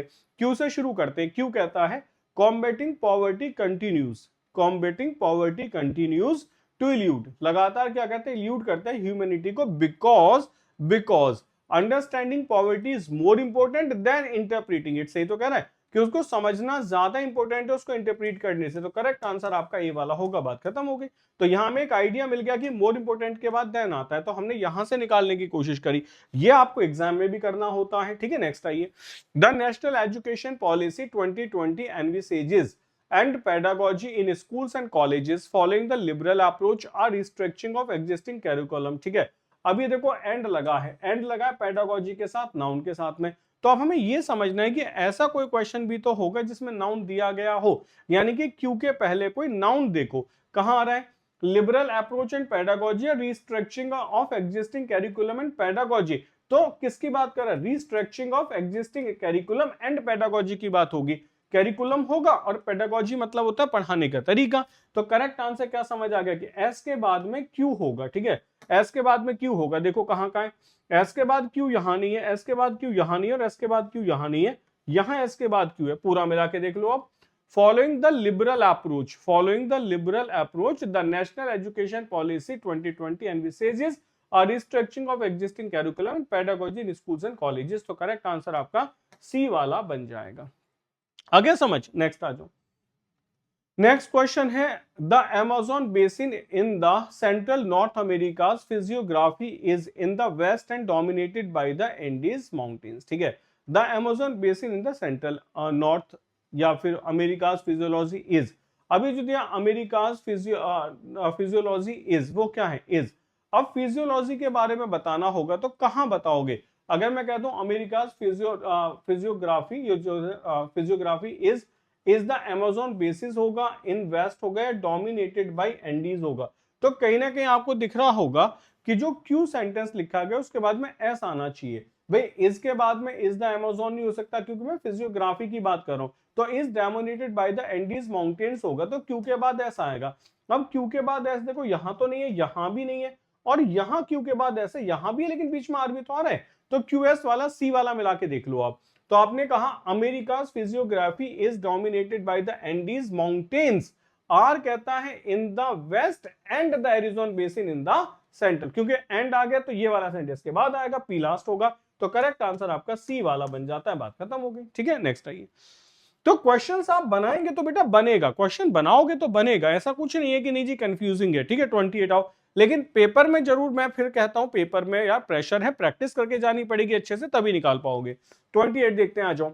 हमने कहा encompassing a great many has been eclectic, historical and cultural Indian society, differences and contradictions. ठीक है, अब समझो। Economy encompassing a great many, encompassing great many, जो encompassing करते हैं great many का has been, अब great many जो वर्ड है, ठीक है, P में, तो many के बाद great many होगा historical and cultural Indian society, differences and क्या होगा, दैट इज योर कॉन्ट्राडिक्शंस होगा। ठीक है, तो अब इस सेंटेंस की शुरुआत कहां से करें? देखो, हैज बीन एक्लेक्टिक, ठीक है, क्यू से तो शुरू होगा नहीं, क्यों उन्होंने शुरू में भी कहीं दिया ही नहीं है। ठीक है, इंडियन सोसाइटी कंप्लीट है, जो पी वाला सेंटेंस है वो लास्ट नहीं होगा, ये मुझे समझ आ रहा है कि पी वाला सेंटेंस लास्ट नहीं होगा। ठीक है, तो मैं अभी तक ये कह रहा हूं कि ये आंसर नहीं बनेगा, आर से शुरू होगा या फिर पी से शुरू होगा, ये कंफर्म्ड हो गया कि या तो आर से शुरू होगा या फिर पी से शुरू होगा। ठीक है, आर से शुरू करते हैं। आर कहता है historically and culturally Indian society, क्यों कहता है historical and culturally Indian society, अब हैज बीन इक्लेक्टिक यानी कि सिंगुलर है तो इंडियन सोसाइटी के लिए हैज ही आएगा, तो आर के बाद क्यों हो सकता है। ठीक है, आपने कहा हैज बीन इक्लेक्टिक, उसके बाद हम कह रहे हैं encompassing, has been eclectic encompassing a great many. अब मैनी जो होगा ये डिटर्मिनर है, इस डिटर्मिनर के बाद प्लस करके नाउन कैसा आता है, प्लूरल आता है, तो ये भी तो कंफर्म हो रहा है मैनी डिफरेंसेस होगा, यानी कि पी के बाद ऐसा आएगा, तो पी के बाद एस यहां है, पी के बाद एस यहां नहीं, पी के बाद एस यहां नहीं, यहां भी नहीं, तो करेक्ट आंसर 29 का क्या बन जाएगा, ए बन जाएगा। ठीक है, तो 29 अगर हम ढंग से देखें तो हमने एक ही बात से ब्रेक कर दिया कि मैनी के बाद नाउन प्लूरल होगा, और ऐसा सिर्फ एक जगह लिखा गया है, किस वाले में, ए वाले में। ठीक है, नेक्स्ट आइए, नेक्स्ट बात करते हैं, नेक्स्ट आ जाओ। Systems of India and it's considered the Siddha system is to be a form of age-old experiential wisdom. Experiential wisdom, one of the ancient comprehensive medical. देखो अब बताओ, one of the ancient comprehensive medical, one of के बाद आने वाला noun कैसा होता है, प्लूरल। प्लूरल कहाँ लिखा गया, प्लूरल लिखा गया सिस्टम्स में, तो मैं अब कंफर्म दूं कि एस के बाद क्या आएगा, पी आएगा, एस के बाद पी होगा।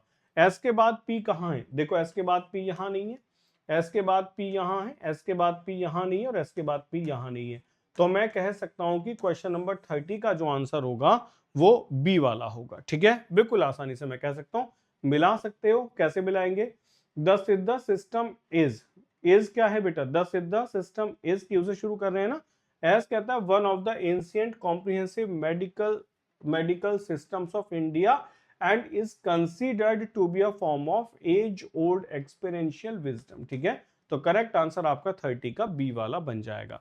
बताइए कोई कंफ्यूजन हुआ यहां तक? ठीक, टाइम लगेगा, हाँ ये बात बिल्कुल सही है कि टाइम तो बेटा लगेगा ही लगेगा, बिना टाइम के नहीं होगा। ठीक है, आइए बात करते हैं।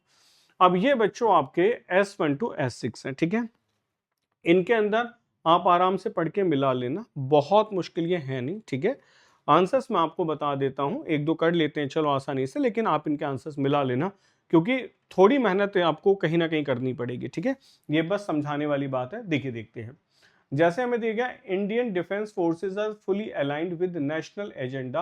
अच्छा ऐसा करो, एक बार आप इसको पढ़ो पहले, टेक योर टाइम, एक बार पढ़ लो बस।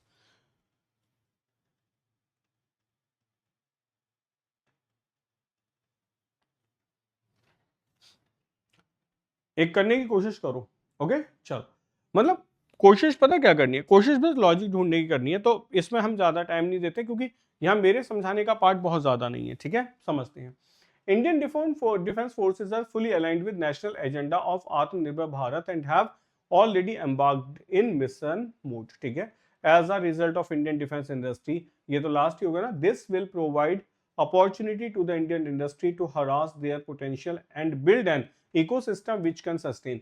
देखो, this will provide opportunity to the Indian industry, क्या प्रोवाइड करेगा अपॉर्चुनिटी इंडियन इंडस्ट्री को। ठीक है, टू पॉजिटिव जो इंडिजिनेशन लिस्ट है comprising 101 108 item respectively have been issued, वो इश्यूड कर दी गई हैं।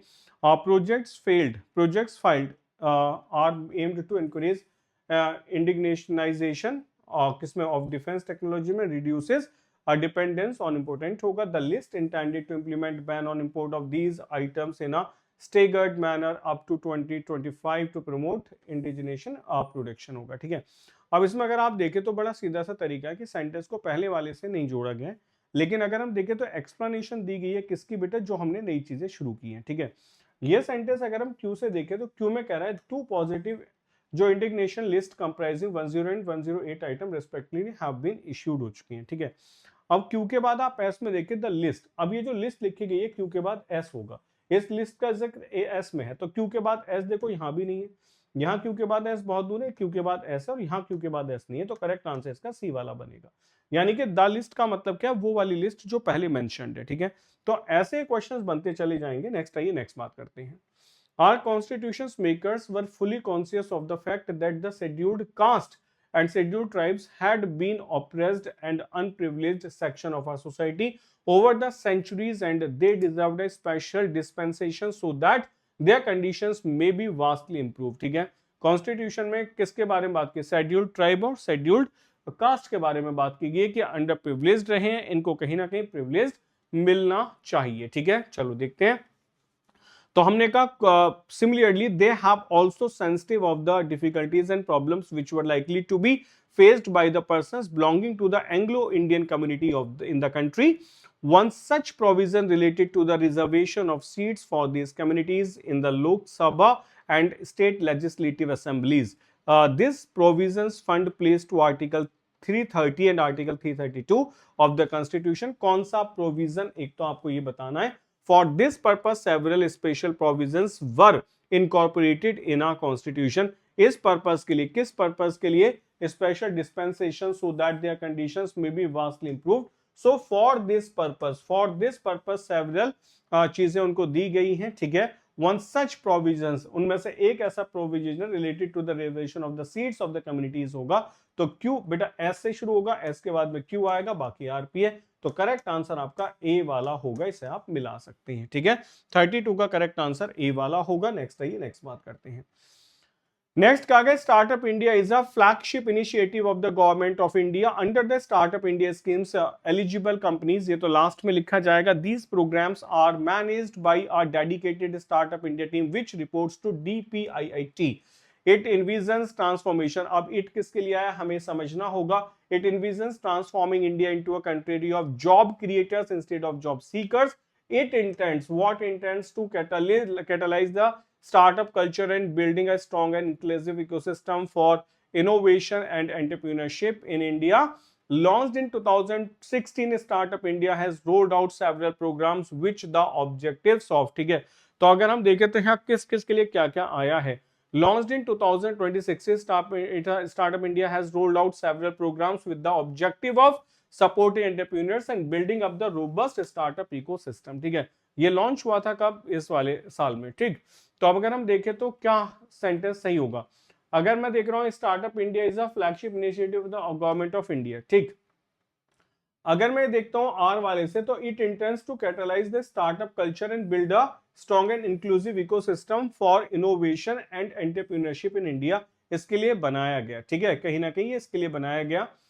कब लॉन्च हुआ था, लॉन्च हुआ 2026 में और 2016 में। इट इन्विजन्स ट्रांसफॉर्मिंग, और लॉन्च होने के बाद इसका इन्विजन क्या था, that is transforming. These programmes are managed country job creator instead of job seeker, job creators की बात कर रहा है, तो these programmes are managed by the dedicated startup which reports to DDTPI under the startup India scheme eligible. तो P वाला last होगा, तो करेक्ट आंसर आपका 33 का बेटा डी बनेगा, RSQP। ठीक है, डी आंसर होगा। नेक्स्ट आइए नेक्स्ट बात करते हैं, नेक्स्ट देखते हैं।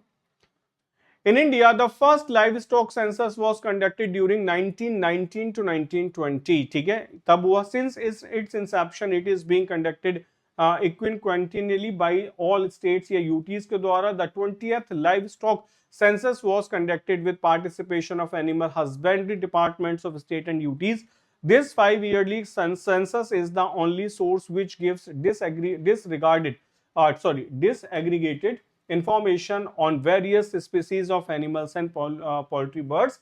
The main objective of the census is to provide information on livestock population species wise and breed wise along with age, sex, composition etc. in rural and urban areas। ठीक है, तो ये तो सीधा सा तरीका है कि हम किसके बारे में बात करें कि जो हमारे ये है हस्बैंड या लिव स्टॉक्स है ना, उसके बारे में हम बात करने की कोशिश कर रहे हैं। ठीक है, चलिए बात कर लेते हैं। तो सेंटेंस देखें, हमने कहा कि कब शुरू हुआ था, तब शुरू हुआ। तो since its inception it is being conducted, ये जब से शुरू हुआ है, पी से शुरू होगा, तो ये दोनों आंसर बन सकते हैं, क्यू वाला हटा दो क्योंकि द 20th ये नहीं होगा। ठीक है, अब क्यू के बाद क्या आना चाहिए, अगर मैं देखता हूं तो दिस 5 ईयरली सेंसस, ये जब बना था तो 5 साल के लिए बना था। ठीक है, उसके बाद में द मेन ऑब्जेक्टिव इसका ये वाला था द, और ये जो हुआ था कब हुआ, was conducted with the participation of this one, तो ये लास्ट होगा। तो करेक्ट आंसर आपका इसका ए वाला बन जाता है। आराम से आप मिला मिला के देखते हैं, 34 का करेक्ट आंसर ए होगा। नेक्स्ट है, नेक्स्ट बात करते हैं। नेक्स्ट देखिए, India has been a welfare state since independence. India क्या रहा है, हमेशा वेलफेयर स्टेट रहा है सिंस इंडिपेंडेंस से। The policies and programs have been designed with the aim of elevation of rural poverty. हमेशा बना the primary objective of all government endeavors has been the welfare of its rural population के लिए था. It was realized that the sustainable strategy of poverty elevation has to be based on increasing the productive employment opportunities in the process of growth itself. Ensuring rural self-welfare has been one of the main objective of planned development in India. तो कहां से शुरू करना होना चाहिए, देखो किसी भी चीज का नाम, India has been a welfare state since independence, इसका प्राइमरी ऑब्जेक्टिव क्या था, this was the primary objective. The primary objective of the all government endeavours has been the welfare of its rural population, कि इसको सुधारा जाए। The policies and programmes have been designed with the aim of alleviation of rural poverty, जो Q में लिखा है उसी के बारे में पी में बता दिया गया है। एस कहता है insuring rural welfare has been one of the main objective of plan development in India. R कहता है it was realised that the sustainable strategy of poverty alleviation has to be based on increasing the productivity. तो correct answer आपका 35th का B वाला होगा। Next आते हैं, next देखते हैं 36, क्वेश्चन नंबर 36। थोड़ा टाइम लगाना इस सेक्शन पे, थोड़ा सा टाइम लगाना, प्रैक्टिस करना, क्योंकि ये सारा का सारा आपका बेस होता है आपकी रीडिंग के ऊपर।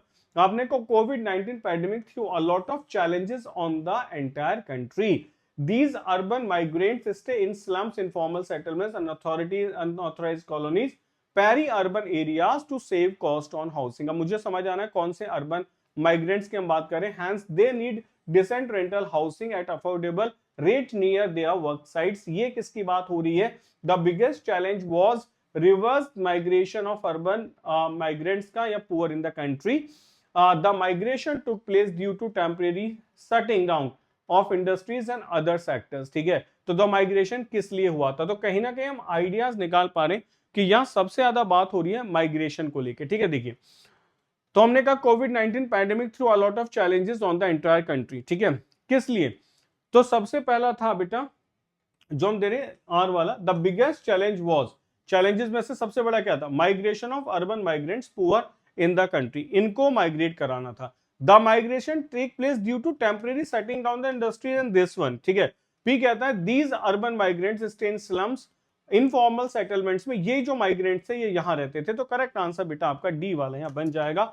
आर्ट से शुरू होगा, उसी के बारे में बाकी चीजों में एक्सप्लेन किया गया है, डी करेक्ट आंसर होगा। नेक्स्ट है, नेक्स्ट बात करते हैं, next 37, Press Trust of India (PTI) is a non-profit making cooperative owned by the country's newspaper with a mandate to provide effective and unbiased news to all subscribers. Okay, it offers its news services in English and Hindi languages.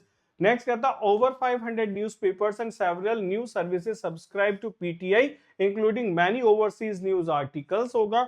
Next आप कहते हैं PTI now has its own satellite delivery system होगा। भाषा is the Hindi language news service of the agency.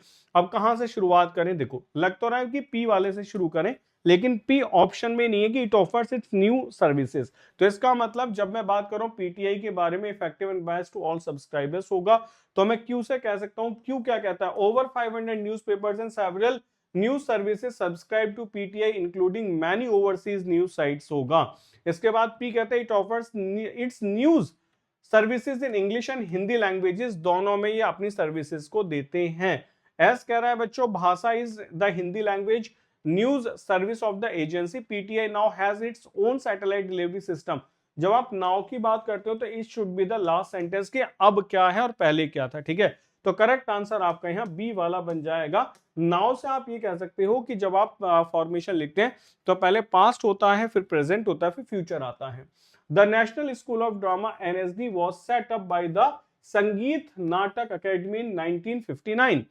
Post admission, the student at NSD are required to undergo training of 3 years of duration. अब आप समझ सकते हो कि post duration या post admission की बात आप कर रहे हो कि एडमिशन के बाद क्या होता है. तो आप ये बताओ पोस्ट एडमिशन क्या होगा. यहां से तो शुरुआत नहीं होगी ना. The eligible applicants for admission are screened through 2 stages. 2 stages होती हैं. The objective of the NSD, बेटा जो ऑब्जेक्टिव था एनएसडी का वो क्या था, is to train students in all aspects of theater including theater history, production, scene design, costume design, lighting, makeup, etc.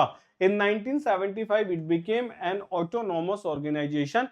1975 में इसको एक ऑटोनॉमस ऑर्गेनाइजेशन बना दिया गया था. ठीक है, चलो अब शुरू करते हैं. देखो हमने देखा सबसे पहले the national school of drama was set up in this one time. ये टाइम आ गया. ठीक है, अगर मैं कहता हूं एस वाला कि in 1975 it become an autonomous organisation, ये 1975 जो टाइम है उसमें ऑटोनॉमस ऑर्गेनाइजेशन बन गई थी. ठीक है, अब इसके बाद हम कह रहे हैं the objective of the NST is to train student. इसका ऑब्जेक्टिव था स्टूडेंट्स को ट्रेन करना. आर होगा. ठीक है, आर के बाद क्यों कह रहा है the eligible applicants for admission are screen through 2 stages. 2 stages से एडमिशन लेते हैं. Post admission the student at NST are required to undergo. तो अब ये बताओ, पहले आप ये बताएंगे कि इसका ऑब्जेक्टिव क्या था, फिर एलिजिबिलिटी क्या है. ये तो आरक्यूपी जो है वो तो पूरी सीक्वेंस है ना, कुछ भी ना समझ आए. तो आरक्यूपी बस यही तो दिया है. तो करेक्ट आंसर क्या होगा, करेक्ट आंसर आपका बी वाला हो जाएगा. ठीक है, नेक्स्ट आइए. ओके, नेक्स्ट शुरू करें. नेक्स्ट देखते हैं. नेक्स्ट आप कह रहे हो हमसे Gaganyaan is a national programme wherein ISRO is leveraging the domain expertise of various agencies for expediting its execution. आपने कहा with this programme a new vertical has been created with ISRO to steer this growth. The Gaganyaan programme marks an inflection point in the growth profile of India's space endeavour. This new vertical envisages undertaking the demonstration of human space flight to low Earth orbit in the short term. A new ISRO Center Human Specified Space Flight Center has been formed for low Earth orbit flights. Okay, अब हमें समझ आ रहा है गगनयान और space centres के बारे में यहाँ बात हो रही है. ठीक है, तो अगर मैं कहता हूँ गगनयान, तो the Gaganyaan programme marks an inflection point in the growth profile of India space endeavour. जो एस में दिया उसके बारे में क्यू वाला बताता है. अब क्यू के बाद में पी होगा, एस होगा. अब पी वाला कहता है with the programme, with this programme. कौन से, द गगनयान प्रोग्राम. तो इसके बारे में क्यू के बारे में पी बता रहा है, क्यू के बारे में पी ए में बता रहा है. तो करेक्ट आंसर 39 का आपका ए वाला बन जाता है. ठीक है, 39 का करेक्ट आंसर ए वाला होगा. नेक्स्ट बात करते हैं 40. India has the largest youth population in the world. The department has also recognised adolescence as the important segment of the youth represent the most dynamic and vibrant segment of the population. To optimally tap their constructive and creative energies, the Department of Youth Affairs pursue the twin objective of personality development and nation building. Okay, other ministries and the state government are also working to support youth development and to enable productive youth participation. ठीक है, अगर आप इसमें देखें तो India has the largest youth population in the world. Youth represent the most dynamic and vibrant segment of the population. ये सबसे बड़ा सेगमेंट है. To optimally tap their constructive and creative energies, the department of youth affairs pursued to twin objectives of personality development and national building के लिए इसको use किया गया. ठीक है, काम किया गया. पी कहता है the department has also recognised, यानी कि यहां रिकॉग्नाइज किया गया. आर में, पी में ऑल्सो. ऑल्सो हम कब लगाते हैं, जब हमने पहले कुछ कर रखा हो तो हम कहते हैं ऐसा भी हुआ है और ऐसा भी हुआ है, तब हम ऑल्सो का यूज करते हैं. ठीक है, तो करेक्ट आंसर कौन सा होगा बेटा, करेक्ट आंसर यहाँ 40 का बी वाला होगा. 40 का करेक्ट आंसर आपका बी वाला होगा. ठीक है, चलिए आगे बढ़ते हैं. नेक्स्ट आते हैं क्वेश्चन नंबर 41. हमें करना है each of the following sentence has the word या words underline. Read the sentence carefully and find which word, class और अंडरलाइंड वर्ड या words belong to indicate your response in the answer sheet accordingly. आपको parts of speech बताने हैं. Consequently एलवाई आ गया तो बड़ी सीधी सी बात है, क्वेश्चन का आंसर क्या होगा, एडवर्ब ही होगा. ठीक है, एडवर्ब होगा. नेक्स्ट बात करते हैं. नेक्स्ट आइए. His only answer was a grunt. His only answer. ठीक है, ये डिटर्मिनर है, ये भी डिटर्मिनर होगा. आंसर पूछेंगे, नाउन होगा, एडजेक्टिव होगा, प्रोनाउन होगा, डिटर्मिनर होगा. तो अगर दोनों चीजें दी गई तो determiner is the better answer here, क्योंकि ये हिज भी डिटर्मिनर की कैटेगरी में आएगा और ओनली भी डिटर्मिनर की कैटेगरी में आएगा। ये ग्रुप ए का डिटर्मिनर होगा और ये ग्रुप बी का डिटर्मिनर होगा। तो करेक्ट आंसर इसका डी वाला 42 का बन जाता है। नेक्स्ट आइए, नेक्स्ट बात करते हैं। To swim every day is good for health. ये पार्टिसिपल नहीं है, इंफिनिटिव होता है, टू प्लस वर्ब की फर्स्ट फॉर्म। आसान आंसर है, तो करेक्ट आंसर क्या होगा, बी वाला बन जाएगा 43 का आंसर। ठीक है, नेक्स्ट आइए, नेक्स्ट बात करते हैं। I didn't tell him anything except that I needed the money. ठीक है, तो अगर मैं देख रहा हूं I didn't tell him anything except that I needed, अब इसमें पूछा गया कि क्या क्या हो सकता है। देखो बड़ी सीधी सी बात है, I didn't tell him anything, मैंने उसे कुछ नहीं बताया। ठीक है, that I needed the money, की मुझे पैसे की जरूरत है। ठीक, तो अगर मैं देखूं तो दैट यहाँ कंजंक्शन है, दैट यहाँ कंजंक्शन है, तो ये कंजंक्शन तो नहीं बना। ठीक है, ये एडवर्ब भी नहीं है, एडजेक्टिव नहीं है, तो ये क्या होगा, I didn't tell him anything except that. Except ये प्रपोजिशन है और ये इसके लिए बेटा क्या होगा, that I needed a money, ये आपकी नाउन क्लॉज होगी जो इस प्रपोजिशन के लिए ऑब्जेक्ट का काम कर रही है। तो इसका करेक्ट आंसर मेरे हिसाब से सी करेक्ट आंसर प्रपोजिशन होगा। ठीक है, प्रपोजिशन इसका करेक्ट आंसर होगा। नेक्स्ट आइए, नेक्स्ट बात करते हैं। She married at 18 and gave birth to her first child shortly thereafter. तो प्रोनाउन होगा, डिटर्मिनर होगा, एडजेक्टिव होगा, एडवर्ब होगा। तो 45 जो क्वेश्चन है वो टाइम की बात कर रहा हूं, टाइम हमेशा एडवर्ब में आती है, तो डी इसका करेक्ट आंसर होगा, डी करेक्ट आंसर होगा। नेक्स्ट आइए, नेक्स्ट बात करते हैं। नेक्स्ट क्वेश्चन कहता है he is one of the tallest boy in his class. ये जो क्वेश्चन है ये गलत है। ठीक है, मैं आपको बता दूं इसमें ऑप्शंस गलत है। ये जो हिज होगा इसके दो आंसर पॉसिबल हैं। एक तो ये आपका होगा पॉजिटिव एडजेक्टिव, एक तो इसका ये आंसर पॉसिबल है और दूसरा इसका आंसर क्या होगा, दूसरा इसका आंसर होना चाहिए डिटर्मिनर। यानी कि इन दोनों में से कोई भी एक आंसर इसका हो सकता है। अब इसमें ऑप्शन दिए गए पॉजिटिव प्रोनाउन ये नहीं है, ये नाउन नहीं है, ये रिफ्लेक्सिव प्रोनाउन नहीं है, ये न्यूमेरिकल एडजेक्टिव नहीं है। ठीक है, अब इसमें पॉसिबल मैं आपको बता रहा हूं, यूपीएससी ने या तो ये आंसर मार्क किया होगा या फिर ये आंसर एडजेक्टिव मार्क किया होगा, जबकि इसके जो आंसर हैं वो ये दोनों होने चाहिए। तो मैं आपसे कह सकता हूं इसका आंसर या तो आपको ए मिलेगा या फिर आपको डी मिलेगा। ठीक है, बाकी कोई इसका आंसर नहीं हो सकता है। नेक्स्ट आइए, नेक्स्ट है the mighty river Brahmaputra flows through the plains of Assam. The mighty river, river कैसी है बेटा, माइटी है, तो ये तो एडजेक्टिव होगा। आसान क्वेश्चन है, बी आंसर होगा, इसको मार्क कर सकते हैं। ठीक है, करेक्ट आंसर बी वाला होगा। नेक्स्ट आइए, नेक्स्ट बात करते हैं। The money which one earns is not the money for himself. ये आपका प्रोनाउन है, इसमें मुझे लगता है किसी को कोई शक नहीं है, ये प्रोनाउन होगा, फॉर प्रपोजिशन के लिए ऑब्जेक्ट का काम कर रहा है। The principal said we should always be discipline, हमेशा होना चाहिए, adverb of frequency, B correct answer होगा, कोई शक वाली बात बिल्कुल भी नहीं है। Next, the river that flows through the village is a tributary.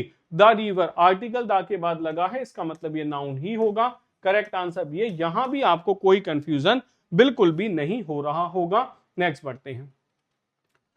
Next question आता है बेटा ये वाला पैसेज। ठीक है, मैं आपको थोड़ा सा टाइम दे रहा हूं, फटाफट से इस पैसेज को एक बार रीड कर लो। ठीक है, फिर समझा देते हैं, मैं बस आंसर बताऊंगा, कर लीजिए जल्दी से।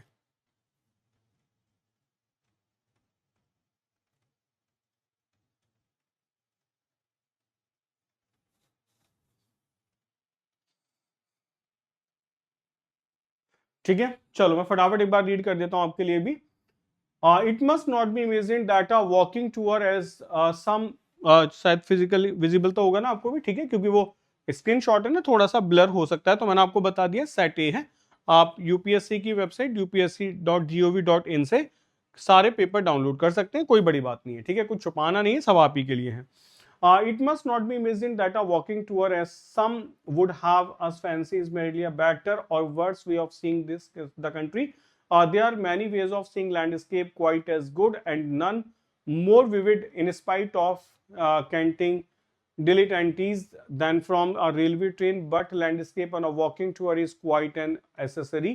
He who is indeed of the brotherhood does not voyage in quest of the picturesque, but the certain jolly humorous of the hope and spirit with which the march begins at morning and the pace and spiritual repletion of the evening's rest. He cannot tell whether he puts his knapsack on the or takes it off, or which more delight, the excitement of the departure puts him a key or that of the arrival. Whatever he does is not only a reward in itself, but will be further rewarded in the sequel, and so pleasure leads on the pleasure in the endless chain. It is this that so few can understand. They will either be always longing or always at 5 miles an hour. They do not play off the one against the other. Prepare all day for the evening and all evening for the next day. Now to be properly enjoyed, a walking tour should be gone upon alone. If you go in a company or even in pairs, it is no longer a walking tour in anything but name. It is something else and more in the nature of picnic होगा. A walking tour should be gone upon alone because freedom is of the essence. ठीक है, तो चलो बच्चों आप पढ़ लेना, ठीक है ना, मतलब पढ़ने में हम क्यों टाइम ही वेस्ट करें इसका, आप पढ़ लेना आराम से, ठीक है. मैं आपको आंसर्स बता देता हूँ, इतना डिफिकल्ट नहीं था. According to the passage what is the primary purpose of walking tour. Walking tour का प्राइमरी पर्पस क्या था? इसका प्राइमरी पर्पस था लॉन्गिंग फॉर प्लेजर, प्लेजर के लिए की जाती थी, ठीक है, लॉन्गिंग फॉर प्लेजर होगा. ठीक, हम यहाँ रीडिंग करते रहेंगे, आप फटाफट से स्किप करके इसका आंसर देखेंगे तो सीधी बात है आप खुद ही पेपर से पढ़ लेना, ठीक है. मैं रीड करूंगा, आप कहेंगे हमने आगे स्किप कर दिया. According to the passage a walking tour should be gone upon alone because, भाई इसमें कहा गया कि अकेले क्यों जाना चाहिए, ठीक है. It is more in the nature of a picnic होगा. इट ही में put his knapsack on the take it off with the more delight, या इट विल नैपसेक होगा, या फिर आपने कहा it will at the individual excitement होगा. It will provide freedom which is of the utmost. It will provide freedom, बेटा वो कहता है कि अकेले हो गए तो ये फ्रीडम की बात कर रहा होगा, ठीक है, आराम से पढ़ लेना. नेक्स्ट आइए. According to the passage what can adversely affect the walking tour. मतलब पैसेज के हिसाब से क्या इफेक्ट करता है वॉकिंग टूर को, तो walking and talking at the same time. यदि आप दोनों एक साथ कर रहे हो ना, वॉकिंग एंड टॉकिंग, तो ये अफेक्ट करता है. यानी कि जब आप वॉकिंग कर रहे हो तो बात ना करें, ध्यान से वॉकिंग करें और उस चीज को मतलब एंजॉय करें, ठीक है. अकॉर्डिंग टू द पैसेज, अगर अच्छा आज पूछो तो मैं तो बताऊंगा फोटोग्राफी. हम कहीं भी घूमने जाते हैं बस फोटोज निकालने में लग जाते हैं, तो फोटोग्राफी जो है ना वो कहीं ना कहीं हैम्पर करती है हमारी वॉकिंग को. According to the passage how should a walking tour conclude, कि कैसे कंक्लूड होना चाहिए. With a meditative peace above the real surroundings, with a peace that delights you, या with the impressions of the surroundings, या बेटा with a peace that delights you, उस peace के साथ में जो आपको डिलाइट करता है. नेक्स्ट आइए, नेक्स्ट बताइए. What is the meaning of the word dilettantes in the passage. बेटे कौन होते हैं इन्हें आप ऐसे समझ लो, जो होता है ना एस्थेटिक या परस्यूट विदाउट रियल इंटरेस्ट, मतलब person who cultivates an aesthetic. Aesthetic क्या होता है? सेंसुअल प्लेजर को. परसुएट को विदाउट रियल इंटरेस्ट, बिना रियल इंटरेस्ट के जो उसको करता है उसको डिलीटेंटी कहते हैं. तो करेक्ट आंसर आपका ए वाला होगा, ठीक है. तो वर्ड का मीनिंग ही पूछा गया है. ऐसे एक और पैसेज है, ठीक है, फिर वही बात है, अगर मैं आपके लिए इसको रीड करता हूं तो फिर आप फटाफट वीडियो को स्किप करके देखने आपको आंसर ही है, तो हम इसको आप पढ़ लें आराम से, ठीक है, एक बार पढ़ लेना, उतना डिफिकल्ट पैसेज नहीं है भी. विच ऑफ द फॉलोइंग, अच्छा पहले वाला ज्यादा डिफिकल्ट था, ये थोड़ा उससे आसान ही मिलेगा आपको, ठीक. नेक्स्ट आइए. तो which of the following does not amount to historical analysis, ठीक है. इसका करेक्ट आंसर बेटा डी मार्क कर लेना. Drawing from the evidence to make impressionistic and informal conclusion, ठीक है. नेक्स्ट आइए. 57. The many genres of academic and popular history can run the full gamut from logically systematic and impressionistic means, ठीक है. 57 में पूछ रहा है कि किसकी बात कर रहे हो, कि कौन सी जॉनर ऑफ एकेडमिक होगा, ठीक है. इसका आंसर है the range of text varies from those based on the objective analysis and those based on the subjective assertion.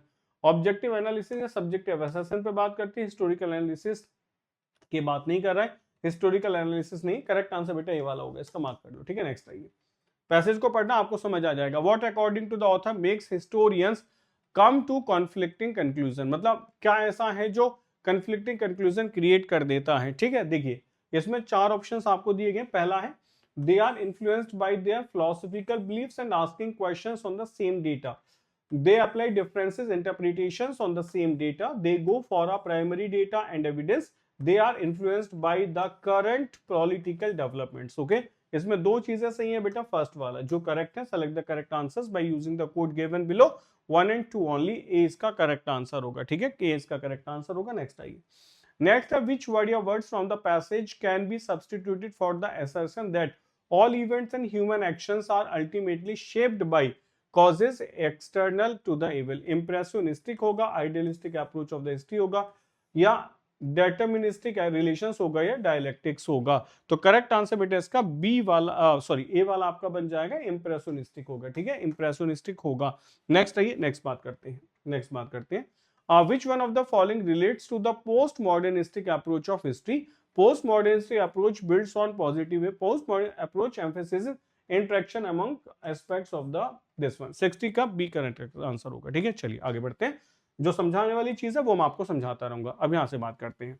I saw Nandini, she was waiting for a बस। ठीक है, I saw Nandini during while, तो I saw Nandini एक sentence है ना, she was waiting for a एक sentence है, तो करेक्ट आंसर आपका बी वाला होगा, क्योंकि यहां हमें कंजंक्शन लगाना है, प्रपोजिशन का यूज नहीं करना है। ठीक है, तो करेक्ट आंसर 61 का आपका बी होगा। नेक्स्ट आइए, नेक्स्ट हम बात करते हैं, this sauce has to be used 23rd of September. आपको तब तक यूज करने की, यानी कि आपको एक डेडलाइन बता दी गई। ठीक है, तो डेडलाइन आप बाई से बताते हो कि तब तक यूज करनी है, तो बाई करेक्ट आंसर होगा। ठीक है, प्रपोजिशन बाई आएगी, क्योंकि तब तक यूज करनी है तो बाई का यूज करते हैं। जैसे he will be here by the evening, वो शाम तक आ जाएगा, आप ऐसे तो कहते हो। नेक्स्ट आइए, I will be working on this project 10:30 PM। ठीक है, ड्यूरिंग हमेशा बात करता है कहां से लेके कहां तक, सिंस बात करता है जब से कोई चीज शुरू होगी, इन बात करता है ड्यूरेशन के लिए, तो until will be the correct answer.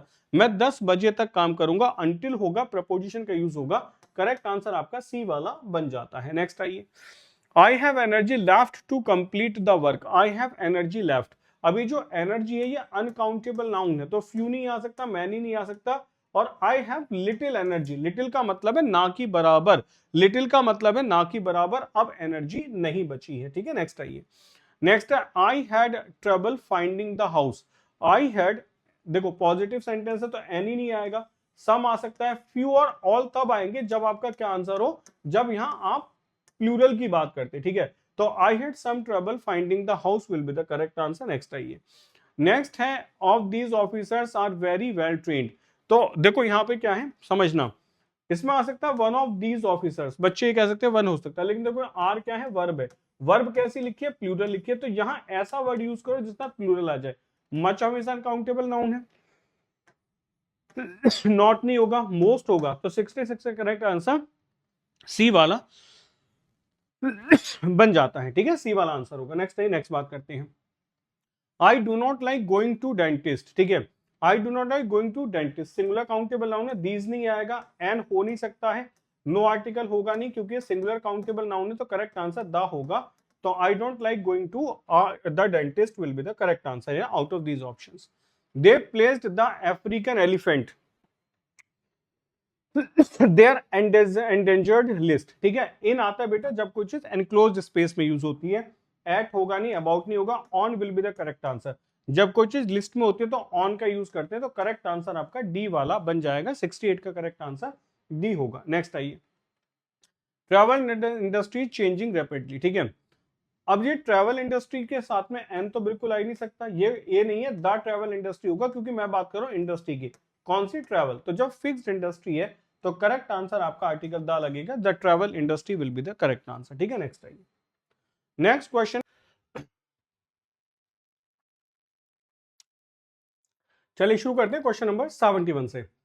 अब आपको स्पॉटिंग एरर बताना है, सबसे ज्यादा आपका यही इंटरेस्टिंग फैक्टर होता है कि कहां होगा, everything what happened was because of my actions. Okay, everything जो है वो आपका प्रोनाउन है, व्हाट नहीं आएगा बेटा, एवरीथिंग दैट हैपेंड होगा, ऐसा जो भी कुछ हुआ है, एवरीथिंग दैट हैपेंड होगा, एवरीथिंग के साथ रिलेटिव प्रोनाउन दैट का यूज किया जाता है, व्हाट नहीं। व्हाट का यूज हम कब करते हैं, जब हमें कभी भी जो एंटीसीडेंट है वो गिवन ही ना हो, तो करेक्ट आंसर आपका किस पार्ट में होगा, ये आपका बी पार्ट में होगा। नेक्स्ट आइए, some people could write well while others did not.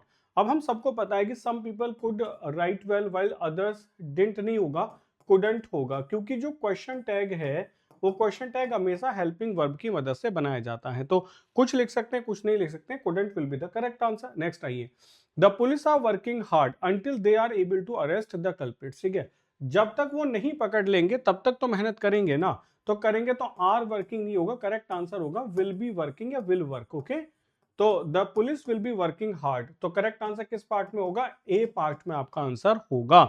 Spotting error के क्वेश्चन ग्रामर का पूरा तरीके से, जो सबसे ज्यादा ग्रामर पढ़ते हो उसी सेक्शन के लिए पढ़ते हो। Since he was going to live in South Korea for some time, he thought he should learn something about their culture. Their किसका कल्चर, साउथ कोरिया का, साउथ कोरिया के लिए देयर क्यों आएगा, कंट्री का नाम है, करेक्ट आंसर होगा इट्स कल्चर, करेक्ट आंसर होगा इट्स कल्चर। आंसर आपका सी पार्ट में होगा, आंसर आपका सी पार्ट में होगा। नेक्स्ट क्वेश्चन देखते हैं, नेक्स्ट आइए। The company's phenomenal success are, the company's phenomenal success, ये मेरा सब्जेक्ट होगा, कंपनी सिंगुलर है, फिनोमिनल सक्सेस सक्सेस सिंगुलर है, आर नहीं आएगा, is will be the correct answer, क्योंकि वर्ब सक्सेस के अकॉर्डिंग लगेगी, ठीक है, वर्ब सक्सेस के अकॉर्डिंग लगेगी, वर्ब आपका इसके अकॉर्डिंग होगा, तो ए पार्ट में आंसर होगा। नेक्स्ट आइए, I am owing to houses in Bengaluru, okay, ये जो ओन होता है, ओनिंग टू हाउसेज, इसमें कभी भी आईएनजी नहीं लगती, ये स्टैटिव वर्ब है, जैसे टच है, टेस्ट है, लुक है, अपीयर, अंडरस्टैंड है, ऐसे ही, तो आई एम ओनिंग नहीं होगा, करेक्ट आंसर लिखो I own two houses in Bengaluru, correct answer आपका ए पार्ट में होगा फिर से। नेक्स्ट क्वेश्चन ट्राई करते हैं, नेक्स्ट आइए, नेक्स्ट देखते हैं। A boy was injured in the accident and was taken on to hospital नहीं होगा, टेकन टू हॉस्पिटल होगा, हॉस्पिटल ले जाया गया, टेकन टू हॉस्पिटल होगा, करेक्ट आंसर आपका सी पार्ट में होगा। नेक्स्ट क्वेश्चन देखते हैं। Mister Malhotra is a historian whose books, बेटा हुज जो होता है, जब आप WHOS ऐसे लिखते हैं तो इसका मतलब हु इज, तो इसका मतलब हो गया हु इज बुक, लेकिन इसका जो पॉजिटिव केस होता है वो क्या होता है, WHOS, ये आपका पॉजिटिव एडजेक्टिव होता है, यानी कि करेक्ट आंसर क्या होगा, हुज होगा, तो यहां आपको बस वर्ड चेंज करना है, साउंड सेम रहेगी, हुज, ठीक है, आंसर किस पार्ट में हो गया, आंसर आपका बी पार्ट में होगा, हुज होगा, ठीक है। चलिए नेक्स्ट आते हैं, नेक्स्ट बताते हैं।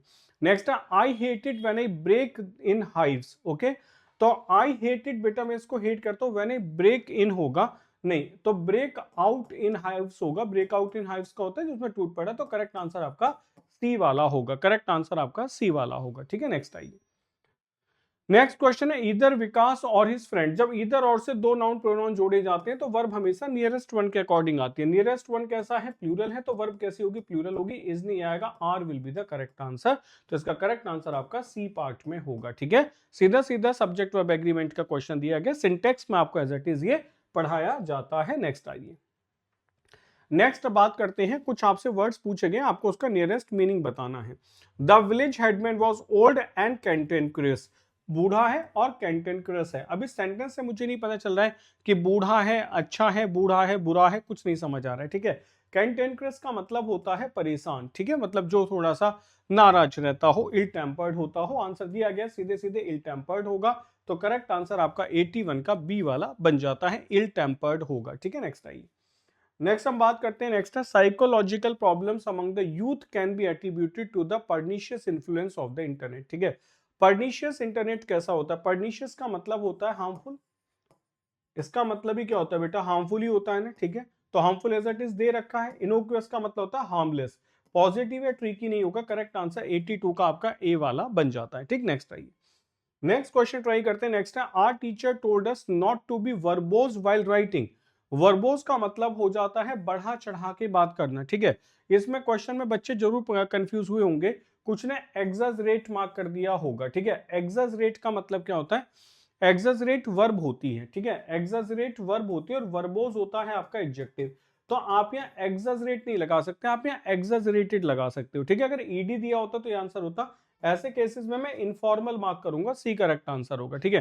तो ये कंफ्यूजन बच्चों को एग्जाम में हुआ होगा, क्योंकि उन्हें पता होगा एग्जैजरेट का मतलब ही बढ़ना चढ़ना होता है, तो उन्होंने ये नहीं देखा पार्ट ऑफ स्पीच क्या है, ये पार्ट्स ऑफ स्पीच यहाँ फिट नहीं होता, तो करेक्ट आंसर आपका सी वाला बनेगा, ठीक है, सी आंसर होगा, बस ये अंतर है, वर्ब और ये एडजेक्टिव है, ठीक है, इसलिए क्वेश्चन में दिक्कत आई होगी। नेक्स्ट आइए, next the actor narrated the story in a resonant voice, resonant का मतलब होता है गंभीर, ठीक है, गंभीर का मतलब क्या होगा, इट शुड बी डीप होगा, एकदम डीप तरीके से बताइए, डीप करेक्ट आंसर होगा, ठीक है। नेक्स्ट आइए, नेक्स्ट क्वेश्चन कहता है, we were fed up with his doltish behaviour, ये जो डॉल्टिश वर्ड होता है इसका मतलब होता है फुलिश, मूर्खों वाला, फुलिश बिहेवियर, और फुलिश बिहेवियर वाइज नहीं होगा, क्लेवर नहीं होगा, प्रिकॉशियस नहीं होगा, करेक्ट आंसर इम्बेसिलिक होगा। इम्बेसिलिक का मतलब होता है कि जब आप बात करते हो किसकी, डोल्टिश की, ऐसा बिहेवियर जो परेशान करने वाला हो, ठीक है। नेक्स्ट आइए, नेक्स्ट बात करते हैं, नेक्स्ट है, अब ये कुछ वर्ड्स आते हैं, ठीक है, इन वर्ड्स का आंसर आपको बताना होता है।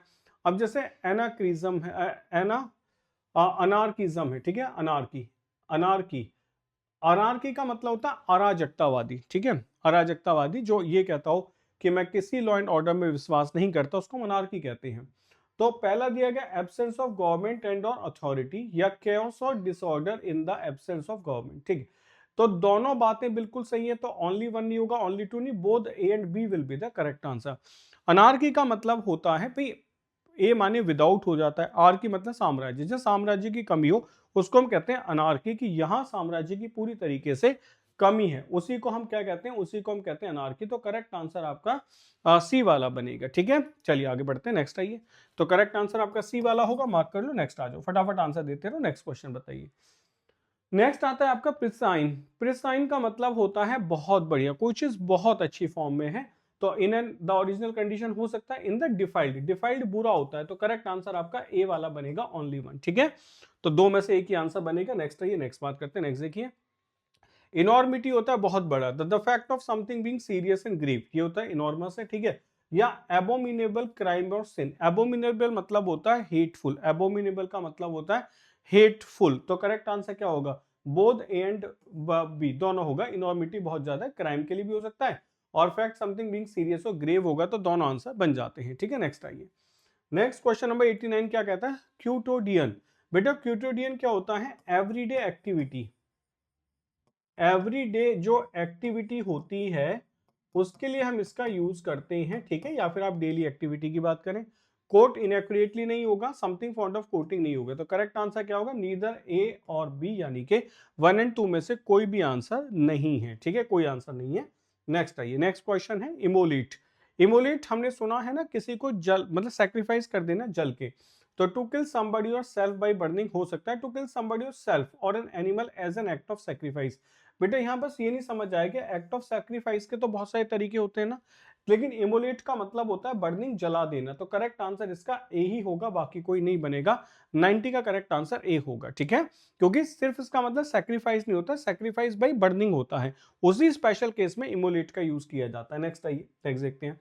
नेक्स्ट है मिनिमाइज कर देना, reduce something to the smallest possible degree होगा, reduce expenses or the degree of anything or an activity.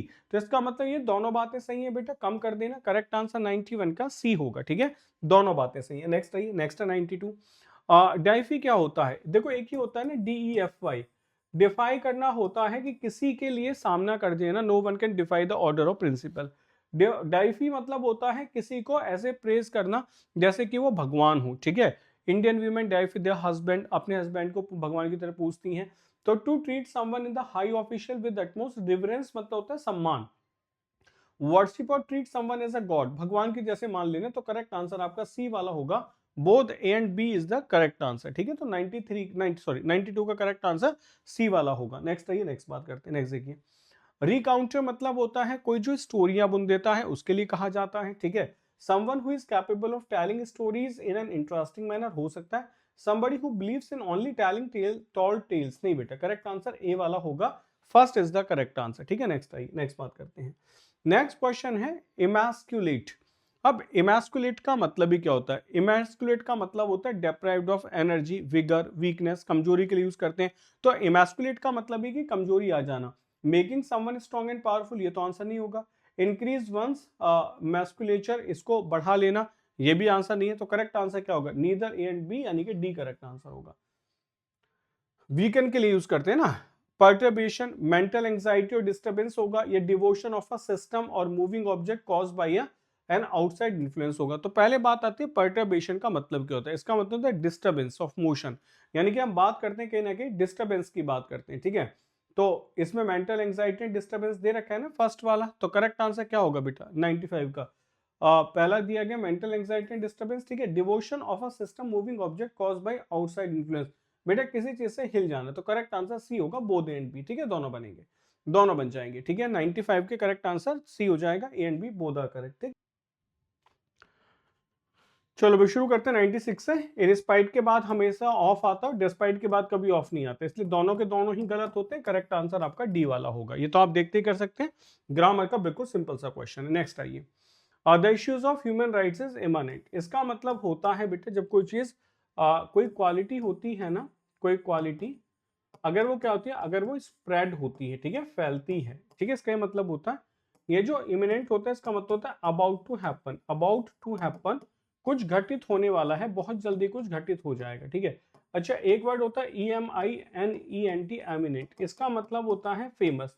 तो अगर आप देखो तो सेकंड वाले में जो कॉन्टेक्स्ट है वो ये दिया गया, दे इनवाइटेड एन एमिनेंट पर्सन, यानी कि फेमस, तो ये तो गलत हो गया। ये क्या कह रहा है, the issue of human rights is eminent in the constitution of most countries. सब में मतलब क्या हो रहा है कि वो फैलता जा रहा है, बढ़ता जा रहा है। तो करेक्ट आंसर आपका ए वाला होगा, 97 का करेक्ट आंसर ए होगा, लिख सकते हैं। नेक्स्ट बात करते हैं, क्वेश्चन नंबर आता है 98। Among those who had amplified for the job I found 4 candidates to be outstanding. Among those, अब अमंग कितने के लिए आता है, दो या दो से, भाई दो के लिए नहीं आता, तीन या तीन से ज्यादा के लिए आता ही है, ठीक है। उसके बाद हमने कहा एमिडेस्ट द कंफ्यूजन, कंफ्यूजन के बीच की आप बात करोगे, कंफ्यूजन के बीच में तो सही बात है, दोनों सही तो हैं, बोथ आर करेक्ट, सी इसका करेक्ट आंसर होगा, ठीक है। नेक्स्ट बात करते हैं। Next, they will soon be applying for the permission and they shall be pleased, they will be pleased with the arrangements made by us, वो प्लीज्ड हो जाएंगे, ठीक है, विल होगा, तो करेक्ट आंसर या ओनली वन होगा, A will be the correct answer, ये विल होना चाहिए, ठीक है। They will soon be applying और they will be pleased with the arrangements made by us, okay. Next question try करते हैं। You have been frivolous whereas I have been serious। whereas किसकी बात करता है, whereas बात करता है आपके कॉन्ट्रास्ट की। आपने कहा the difficulties seemed insurmountable, nevertheless के प्लेस पर आप because लगा सकते हो, because the courage to carry on was undaunted, क्योंकि courage कैसा था, undaunted था। तो दोनों बातें सही हैं, 100 का करेक्ट आंसर क्या होगा, 100 का करेक्ट आंसर सी होगा, ठीक है। नेक्स्ट बात करते हैं। अब देखिए लिस्ट है, ये मिलानी थी, अब इसको मिलाने के अंदर बड़ी सारी चीजें हैं, मतलब इसको ऐसे नहीं मिलाना है कि आप ये कह दे कि इस वर्ड का मीनिंग क्या होगा, ठीक है। आपको इसको कई अलग अलग तरीके से मिलाना होता है, जैसे बस कोई भी कॉन्टेक्स्ट हो सकता है। अब गोल्फ का यहाँ क्या रिलेशन है, ठीक है, या क्रिकेट का क्या रिलेशन है, तो ये तो समझ आता है ना, क्रिकेट कहाँ खेला जाता है, क्रिकेट खेला जाता है पिच पे, यानी कि बी का आंसर सेकंड होगा, ये तो कंफर्म्ड है। अब देखो ये आ गया आपका आंसर, ठीक है, बी का आंसर सेकंड होगा, यानी कि या तो ए आंसर है या फिर डी आंसर होगा, ठीक है, या तो ए आंसर है डी आंसर। अब मिला के देखो, ए क्या है, गोल्फ, गोल्फ कहाँ खेला जाता है बताओ, गोल्फ कोर्स होता है, तो ये आंसर हो गया थर्ड, यहां नहीं है, इसका मतलब करेक्ट आंसर ए वाला होगा। तो गोल्फ के लिए क्या आता है, कोर्स आता है, क्रिकेट के लिए आती है, क्रिकेट के लिए आती है पिच आती है, पोलो के लिए आता है, पोलो का ग्राउंड होता है, और टेनिस का क्या होता है, टेनिस का कोर्ट होता है, तो इसका मतलब करेक्ट आंसर ए वाला होगा। अब जैसे यहां मिला दिया कौन सी चीज कहाँ खेली जाती है, ऐसे कुछ चीजें बड़ी अलग अलग दी हैं, जैसे यहाँ पूछा गया डॉल्फिन है, एलिफेंट है, मंकी है, चीता है, क्या क्या करते हैं, ठीक है। अभी जो चीता होता है इसकी हॉलिंग तो हमने बहुत सुनी, लेकिन चीता चिर्प भी करता है, ठीक है। तो डी का आंसर थर्ड होगा, तो डी का आंसर थर्ड का यहां दिया गया है। एक तो कंफ्यूज करने के लिए हमेशा दो दो आंसर देते हैं, ठीक है। ये जो एलिफेंट होता है क्या करता है, ये ट्रम्पेट करता है, यानी कि एलिफेंट ट्रम्पेट करता है, तो बी का आंसर वन भी होना चाहिए। तो बी का आंसर वन कहाँ का है, देखो यहाँ है, ठीक है। तो अब आपको आंसर समझ आ गया, आंसर कौन सा होगा, भाई हमारे दो मिल रहे हैं ना, ये वाले तो नहीं मिल रहे, तो करेक्ट आंसर आपका कौन सा होगा, 102 का करेक्ट आंसर आपका सी वाला होगा, ठीक है। बाकी आप समझ लो, बाकी क्या है, जो अब जैसे सी है, मंकी, मंकी क्या करता है, मंकी आपका क्या करता है, चैटर करता है, ठीक है। डॉल्फिन क्या करती है, क्लिक करती है। नेक्स्ट आइए, नेक्स्ट आ जाओ, ऐसे दिया गया है, ये वाले बताने अब क्या क्या होगा। ये जो फिश होता है, फिश का आपका क्या होता है, फिश का आपका स्कूल होता है, स्कूल ऑफ फिश, यानी कि ए का आंसर 4 होगा, ए का आंसर 4 है, तो देखो ये निकल गए, या तो आंसर बी होगा या फिर सी होगा, ठीक है, या तो आंसर बी होगा सी होगा। अब मिलाते हैं, बाकी देखो डक्स है, एंड्स है, एंड्स किस में रहती हैं, सी जो होता है, एंड्स रहती हैं आपकी दैट इज इन कॉलोनी में, ठीक है, कॉलोनी ऑफ, नहीं एक बार ये लगाओ, क्रोज का क्या होता है, क्रोज का तो क्लियर है, फ्लॉक्स होता है। अच्छा एक बात मैं बताऊं, क्रोज का जो ग्रुप होता है उसके लिए MURDER यूज किया था, मर्डर ऑफ क्रूज, ठीक है। मर्डर ऑफ क्रोज का मतलब होता है जो आपके क्रोज का ग्रुप होता है, ठीक है। तो क्रोज का क्या होता है, क्रोज का फ्लॉक हो सकता है, यानी कि डी का आंसर सेकंड होगा, डी का आंसर सेकंड का यहां भी है, यहां भी है। अच्छा देखो, इनको भी पता है कि आसान वाले हम लोग निकाल लेंगे, ठीक है, इनको भी पता है कि आसान वाले निकाल लेंगे। अब बी कहता है हमारा डक्स, डक्स का क्या होता है बेटा, डक्स का होता है पैडलिंग ऑफ डक्स, ठीक है। तो करेक्ट आंसर ये वाला बनेगा आपका बी वाला, यानी कि हमारा सी बचा एंड्स, एंड्स का क्या होगा, एंड्स की कॉलोनी ऑफ एंड्स होगी, तो क्लियर है ना, ये वाला होगा, तो करेक्ट आंसर आपका बी वाला बनेगा 103 का। तो आप ये देखो कि इन्होंने क्वेश्चंस को ऐसे बनाया है कि कुछ भी आपसे पूछ सकते हैं, ठीक है, थोड़े कंफ्यूजिंग हो रहे हैं बच्चों के लिए। क्लम्प ऑफ है, बंच ऑफ है, स्टैक ऑफ है, बंडल ऑफ है, ठीक है। अब यहाँ कई चीजें थोड़ी थोड़ी परेशान करेंगी, कौन सा किसके लिए हो सकता है, ठीक है। चलो एक मिनट देखिए, जो आपका ये होता है क्लम्प, ये क्लम्प ऑफ किसका होता है, इसको समझ लो, क्लम्प ऑफ होता है ग्रास का, ठीक है। अब ये जो बंच है, ये बंच किसका होता है, बंच होता है फ्लावर्स का। अच्छा ऐसी बात नहीं है, फ्लावर्स का क्या होता है, आप कहेंगे BOUQUET सब बुके होता है, लेकिन बुके जो होता है वो आर्टिफिशियल होता है, तो दो मिलाओ, बी है बंच ऑफ फ्लावर्स होगा, बी का थर्ड होगा, बी का थर्ड कहाँ है, बी का थर्ड यहाँ भी है, बी का थर्ड यहाँ भी है, तो आंसर मिल गया हमारा। आंसर या तो ए वाला होगा या फिर डी वाला होगा, ठीक है, आंसर तो ए होगा डी होगा। अब आ जाओ, अब दूसरा देखते हैं, वन क्या है, क्लम्प। क्लम्प ऑफ मैंने बताया था ग्रास होगा, तो क्लम्प ऑफ ग्रास होगा तो ये आंसर होना चाहिए डी वाला, ठीक है। ए का 4 हो गया। अब आप बाकी मिला सकते हो कि आपने कहा जी थर्ड है सी, स्टैक ऑफ, तो स्टैक ऑफ किसका होगा, स्टैक ऑफ होगा आपका फायरवर्ड्स का, और बंडल ऑफ किसका होगा, बंडल ऑफ क्लोथ्स होगा। तो करेक्ट आंसर आपका डी वाला सॉरी बन जाता है, ठीक है, डी आंसर होगा। नेक्स्ट आइए, नेक्स्ट बात करते हैं। नेक्स्ट देखिए, नेक्स्ट आता है मैच लिस्ट। अच्छा, स्विमिंग है, खो खो है, कबड्डी है, फेंसिंग है, ठीक है। अभी किसके साथ है, ये जो फेंसिंग होता है वो तलवारबाजी वाला होता है ना, उसके लिए टची वर्ड आता है छूना, ठीक है, वहां पे बस टच करना उसको मान लिया जाता है। तो हमें समझ आ गया डी का आंसर 1 होगा। डी का आंसर 1 का है, यहां भी और यहां भी है। तो करेक्ट आंसर आपका तो ए वाला बनेगा या फिर डी वाला बनेगा, ठीक है। करेक्ट आंसर या तो ए वाला बनेगा, डी वाला बनेगा। अब हम यहां समझे, अगर और भी तो मिलाने पड़ेंगे। ये जो स्विमिंग होता है, ये कहा स्विमिंग में एक स्ट्रोक होता है, उसको हम बटरफ्लाई कहते हैं। यानी कि ए का करेक्ट आंसर 2 भी होगा, तो 2 आंसर यहाँ भी है, 2 आंसर यहाँ भी है। इसका मतलब एग्जामिनर को पता है कि आसान क्या है, ठीक है। आ जाओ, अब हम कबड्डी भी खेलते हैं और खो खो भी खेलते हैं। खो खो में हम चेज करते हैं, कबड्डी में क्या होता है, कबड्डी में एंकल पकड़ते हैं ना, कबड्डी का क्या होगा, कबड्डी का फोर्थ होगा ये वाला ना, ठीक है, का एंकल पकड़ते हैं। तो करेक्ट आंसर आपका डी वाला बनना चाहिए, 105 का करेक्ट आंसर डी होगा, ठीक है। अब खो खो क्या होगा, खो खो में हम चेज करते हैं, तो बी का करेक्ट आंसर थर्ड होगा, ये रहा। खो खो में हम चेज करते हैं ना एक दूसरे को, ये करेक्ट आंसर होगा, ठीक है। तो करेक्ट आंसर आपका क्या बना, डी बन गया। नेक्स्ट आइए, नेक्स्ट बात करते हैं। नेक्स्ट देखो, ये कॉन्टेक्स्ट दिया गया है, इसमें क्या होता है ना कि आपको सेंटेंसेस दिए गए हैं, ठीक है। अब ये सेंटेंस आपको बस ये बताना है कि ये 2 सेंटेंस है, इनको पढ़ना है और आपको ये बताना होगा कि इन दोनों में से कौन सा जुड़ के कौन सा आंसर सही होगा। He was adamant about refusing the honour bestowed upon him, वो बहुत जिद्दी रहा, मना कर दिया कि जो भी ऑनर दिया मुझे नहीं चाहिए। He did not trust the credentials of the organisation that intended to recognise his contribution. और क्या कहा, ही डिड नॉट ट्रस्ट, वो विश्वास नहीं करता। उसने कहा कि भाई मुझे विश्वास नहीं है इनके ऊपर कि ये जो मुझे दे रहे हैं सही है गलत है, और मुझे ऐसा कोई प्राइस नहीं चाहिए, ठीक है। हमसे कहा जा रहा है कि इसको जोड़ दो, आप एक बार जोड़ दो, कौन सा आंसर होगा। देखिए, he was adamant about refusing the he was adamant about refusing the honor bestowed upon him as because he did। बेटा दो कंजंक्शन क्यों एक साथ लगा रहे हो, as भी और because भी, ठीक है, हटा दो। he was adamant about refusing the honor bestowed upon him due to the, due to जो होता है ये एक प्रपोजिशन होता है, तो ये आंसर नहीं होगा। he was adamant about refusing the honor bestowed upon him since he did not trust, हो सकता है he was adamant about refusing the honor bestowed upon him wherever नहीं होगा, ठीक है, whenever नहीं होगा, जब कभी। तो करेक्ट आंसर आपका सी वाला होगा, बात खत्म होगी। कंजंक्शन तो लगाना था, सिंस जैसा कि उसे क्या है, उसे शक है इसके ऊपर, ऑर्गेनाइजेशन के ऊपर। नेक्स्ट आइए, he undertook the difficult task, he did so, he undertook the difficult task, उसने difficult task को undertook किया, he did so albeit the fact के बावजूद that he did not have any spare time। तो he undertook the difficult task ले ली, he did so albeit the fact, इस fact के बावजूद भी that he did not have any spare time, उसके पास कोई spare time नहीं है, उसके बावजूद भी उसने ले लिया, ठीक है। तो करेक्ट आंसर क्या होगा, समझिए। पहला कहता है he undertook the official task in spite of the fact that he did not have any spare time। in spite of the fact, इस fact के बावजूद preposition लगी है, बिल्कुल सही है। he undertook the difficult task because of the fact, बेटा because of the fact नहीं होगा, कि because कारण नहीं लगाएंगे ना, because of the fact नहीं होगा, in spite of the fact होगा, इसके बावजूद भी, क्योंकि दोनों काम कर रहा है। because रीजन नहीं बता रहा है किस कारण से ली है। he undertook the difficult task contrary to the fact, opposite नहीं हो रहा है। और डिफिकल्ट टास्क नेवरदीलेस का मतलब तो बिकॉज ही होता है ना। तो करेक्ट आंसर आपका 107 का ए वाला बन जाता है, 107 का करेक्ट आंसर ए होगा। नेक्स्ट आइए, नेक्स्ट बात करते हैं। नेक्स्ट है he wrote the exam with the utmost confidence, he was engrossly under prepared for the examination. तो अब आंसर है he wrote the examination with the utmost confidence, so he was, इसलिए लिखा सो, जिसलिए कि ये मतलब रिजल्ट निकला है, तो सो से रिजल्ट निकलता है, रिजल्ट थोड़ी है। he wrote the exam with the utmost confidence for whenever, ये तो टाइम की बात होगी नहीं। he wrote the exam with the utmost confidence, nevertheless preposition, ये आंसर नहीं आ सकता है। he wrote the exam with the utmost confidence although he was, यद्यपि वो डूबा हुआ था, इसके बावजूद भी। करेक्ट आंसर आपका डी वाला होगा। नेक्स्ट है, ये नेक्स्ट बात करते हैं। नेक्स्ट है he pledged to donate his body parts, he was himself the beneficiary of organ transplantation।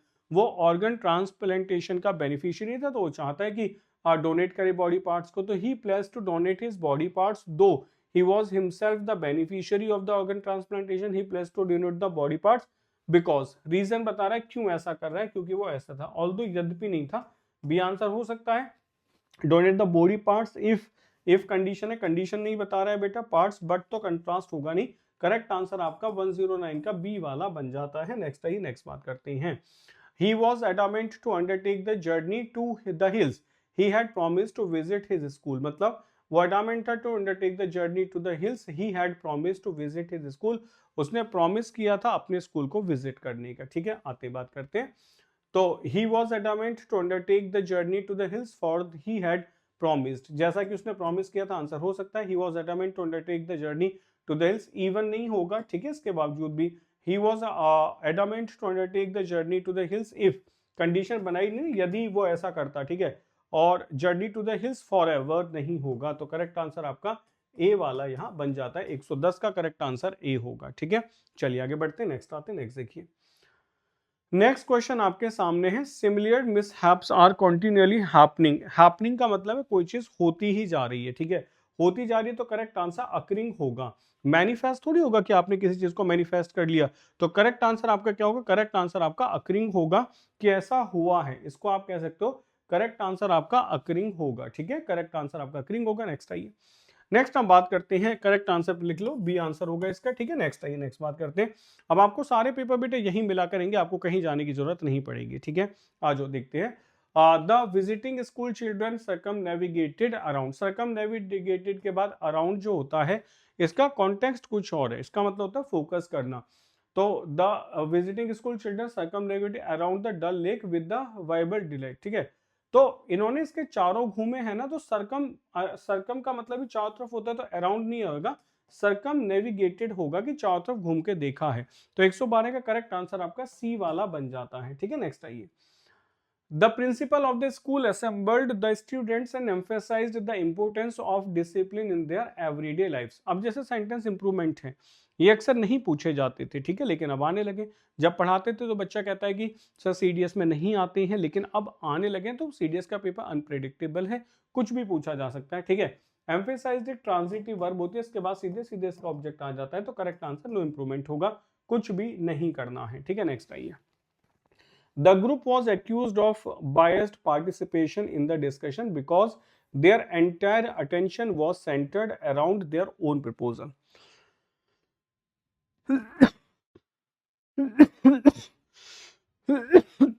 समझो, सेंटर्ड अराउंड का मतलब होता है मेटाफोरिकली जब कहते हैं रिवॉल्व हो जाना, कोई चीज इधर उधर रिवॉल्व हो रही है। ठीक है, जबकि सेंटर्ड ऑन का मतलब होता है किसी चीज के ऊपर फोकस्ड हो जाना। ठीक है, फोकस्ड हो जाना। तो फोकस्ड के लिए हम किसका यूज करेंगे? सेंटर्ड ऑन का यूज करेंगे, तो करेक्ट आंसर इसका ए वाला बन जाएगा। बस ए मार्क करना है, क्योंकि हम बात कर रहे हैं कि वो किसके ऊपर बेस्ड है। ठीक है, सेंटर्ड ऑन है। नेक्स्ट आइए। He claimed that he was merely an uninterested. बेटा अनइंटरेस्टेड होता है जैसे मैं किसी चीज में इंटरेस्टेड हूं और मेरा अब उसमें इंटरेस्ट नहीं, अनइंटरेस्टेड होगा। एक टर्म होती है डिसइंटरेस्टेड। डिसइंटरेस्टेड का मतलब होता है किधर भी फेवर ना लेना। जैसे आपने कहा जज ना डिसइंटरेस्टेड था पूरी हियरिंग में, यानी कि उसको ना ए का पार्ट लेना है ना बी का पार्ट लेना है, डिसइंटरेस्टेड था। ठीक है, ये हमें किससे पता चला है? मैरिली से पता चलता है, नथिंग मोर देन। इसका मतलब होता है नथिंग मोर देन। भाई इसका मतलब आपने क्या कहा? I was nothing more then, तो यहां से आपको आइडिया निकल आएगा। और जरा देखो कैसे कि he claim that he was nothing more than an uninterested participant in the negotiation. वो कुछ भी नहीं था, मतलब उसको कोई इंटरेस्ट नहीं था। अगर इंटरेस्ट नहीं था तो करेक्ट आंसर होगा डिसइंटरेस्टेड। मतलब ऐसा नहीं कि इंटरेस्ट, डिसइंटरेस्टेड था, ना तो इधर की बात सुन रहा था ना उधर की बात सुन रहा था। ठीक है, डिसइंटरेस्टेड होगा। करेक्ट आंसर आपका इसका बी वाला मार्क कर लेंगे। ठीक है, नेक्स्ट आइए, नेक्स्ट बात करते हैं। Change from active to passive voice. पहले एक्टिव पैसिव भी नहीं आते थे, अब तो आने लगे हैं। ठीक है, आ जाओ।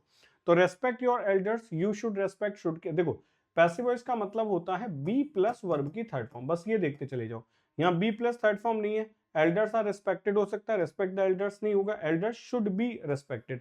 अब इन दोनों में से क्या होगा? अगर मैं आर रेस्पेक्टेड की बात करता हूं तो ये तो प्रेजेंट इंडेफिनिट बन जाएगा। ठीक है, प्रेजेंट इंडेफिनिट का मतलब होता है कि वो हमेशा रेस्पेक्टेड है, जबकि शुड बी हमसे क्या रेस्पेक्ट योर एल्डर्स। हम बात कर रहे हैं बेटा किसकी? एक सजेशन की हम बात करें। ठीक है, तो शुड बी रेस्पेक्टेड होगा, डी करेक्ट आंसर होगा। नेक्स्ट आइए, नेक्स्ट बात करते हैं। नेक्स्ट क्वेश्चन है shut the door. The door is to be shut, ये आंसर हो नहीं सकता। Let the door be shut, ये हो सकता है। डोर बी शट नहीं होगा, ठीक है, टू चेंज। तो करेक्ट आंसर क्या होगा 117 का, late the door be shut, दरवाजे को बंद होने दो, करेक्ट आंसर बी होगा, ठीक है, लेट से बनेगा। नेक्स्ट आइए, change from passive to active voice, active बता, सुजाता वॉज एडवाइज्ड। अभी जो वॉज एडवाइज्ड है इसको एडवाइज्ड में बदलना है, ठीक है। देखो यहाँ एडवाइज्ड आ गया, यहाँ एडवाइज्ड आ गया, ठीक है, यहाँ भी एडवाइज्ड आ गया, और यहाँ नो चेंज तो हो ही नहीं सकता, ठीक। अब और देखते हैं क्या क्या आंसर है। तो her mother advise Sujata to carry an umbrella while stepping out into the rain. Sujata advise, Sujata तो एडवाइज नहीं करेगी ना, उसकी मदर करेगी। द मदर क्यों होगा, हर मदर होगा, करेक्ट आंसर ए होगा। द मदर मतलब कौन सी माता, थोड़ी हर मदर होगा, उसकी माता नहीं किया था। नेक्स्ट आइए, change from passive to active voice, he was said to be a good cricketer.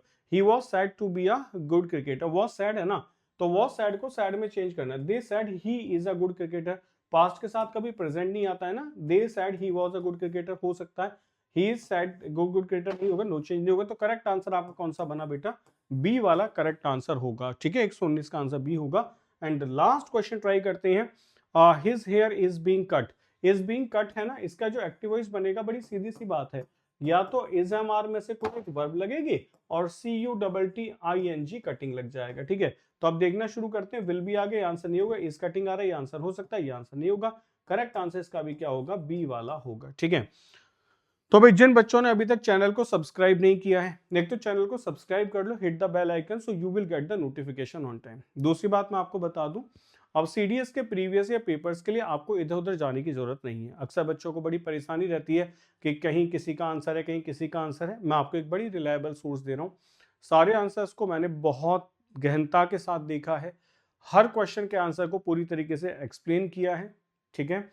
आपको कहीं नहीं जाना है, सारे पेपर आपको डिजिटल बेंचर्स पर ही अब मिल जाएंगे प्रीवियस ईयर के। तो एग्जाम से पहले जब भी जरूरत हो प्रीवियस ईयर पेपर्स की, तो बस डिजिटल बेंचर्स पे आना है, सारे पेपर्स आपको यहाँ एज इट इज मिल जाएंगे। और बस फटाफट से अपनी स्पीड अप करो और सेशन को जल्दी जल्दी से देखना शुरू करो, तो अब प्रीवियस ईयर पेपर आपके लिए परेशानी बिल्कुल भी नहीं रहेंगे, ओके। तो सारे प्रीवियस पेपर का हल आपको यहाँ मिल जाता है। सीडीएस वाले बच्चे जो तैयारी कर रहे हैं उनके लिए बेटा ये बैचेस आपके लिए हैं, ठीक है। आप हमारी एप्लीकेशन पे आज ही उसको डाउनलोड करें, डिजिटल बेंचेस को, जितने भी बैचेस हैं ये आपको हमेशा मिलते रहेंगे, ठीक है। सीडीएस के बैचेस आपके लिए 800 घंटे से ज्यादा का आपको यहाँ बैच मिलने वाला है। उससे बाद में बात कर लेते हैं बेटा कैप्सूल कोर्सेज की। तो आपके लिए बहुत सारे कैप्सूल कोर्सेज हमारे पास हैं, आप ये सारे कैप्सूल कोर्स ले सकते हैं, ठीक है। टेस्ट सीरीज हमने आपके लिए लगा रखी है, सारी टेस्ट सीरीज आपको हमारी वेबसाइट पे मिल जाती है, तो कहीं जाने की जरूरत नहीं है। और अगर आप हैंड रिटन नोट्स से पढ़ना पसंद करते हैं तो टॉपर्स के लिखे हुए हैंड रिटन नोट्स भी हमारे पास हैं, तो ये भी आपके लिए एक जगह एक ही प्लेटफॉर्म पे सब कुछ मिल जाता है। तो ये सब आपको मिलता है कहाँ, डिजिटल बेंचर्स के एक एप्लीकेशन पर। और अगर आपको कोई भी प्रॉब्लम है तो आप हमें कॉन्टेक्ट कर सकते हैं 7800099699 पे, ये आपके लिए एक हेल्पलाइन नंबर है। मिलते हैं आपसे नेक्स्ट क्लास में, till then take care, bye bye, जय हिंद।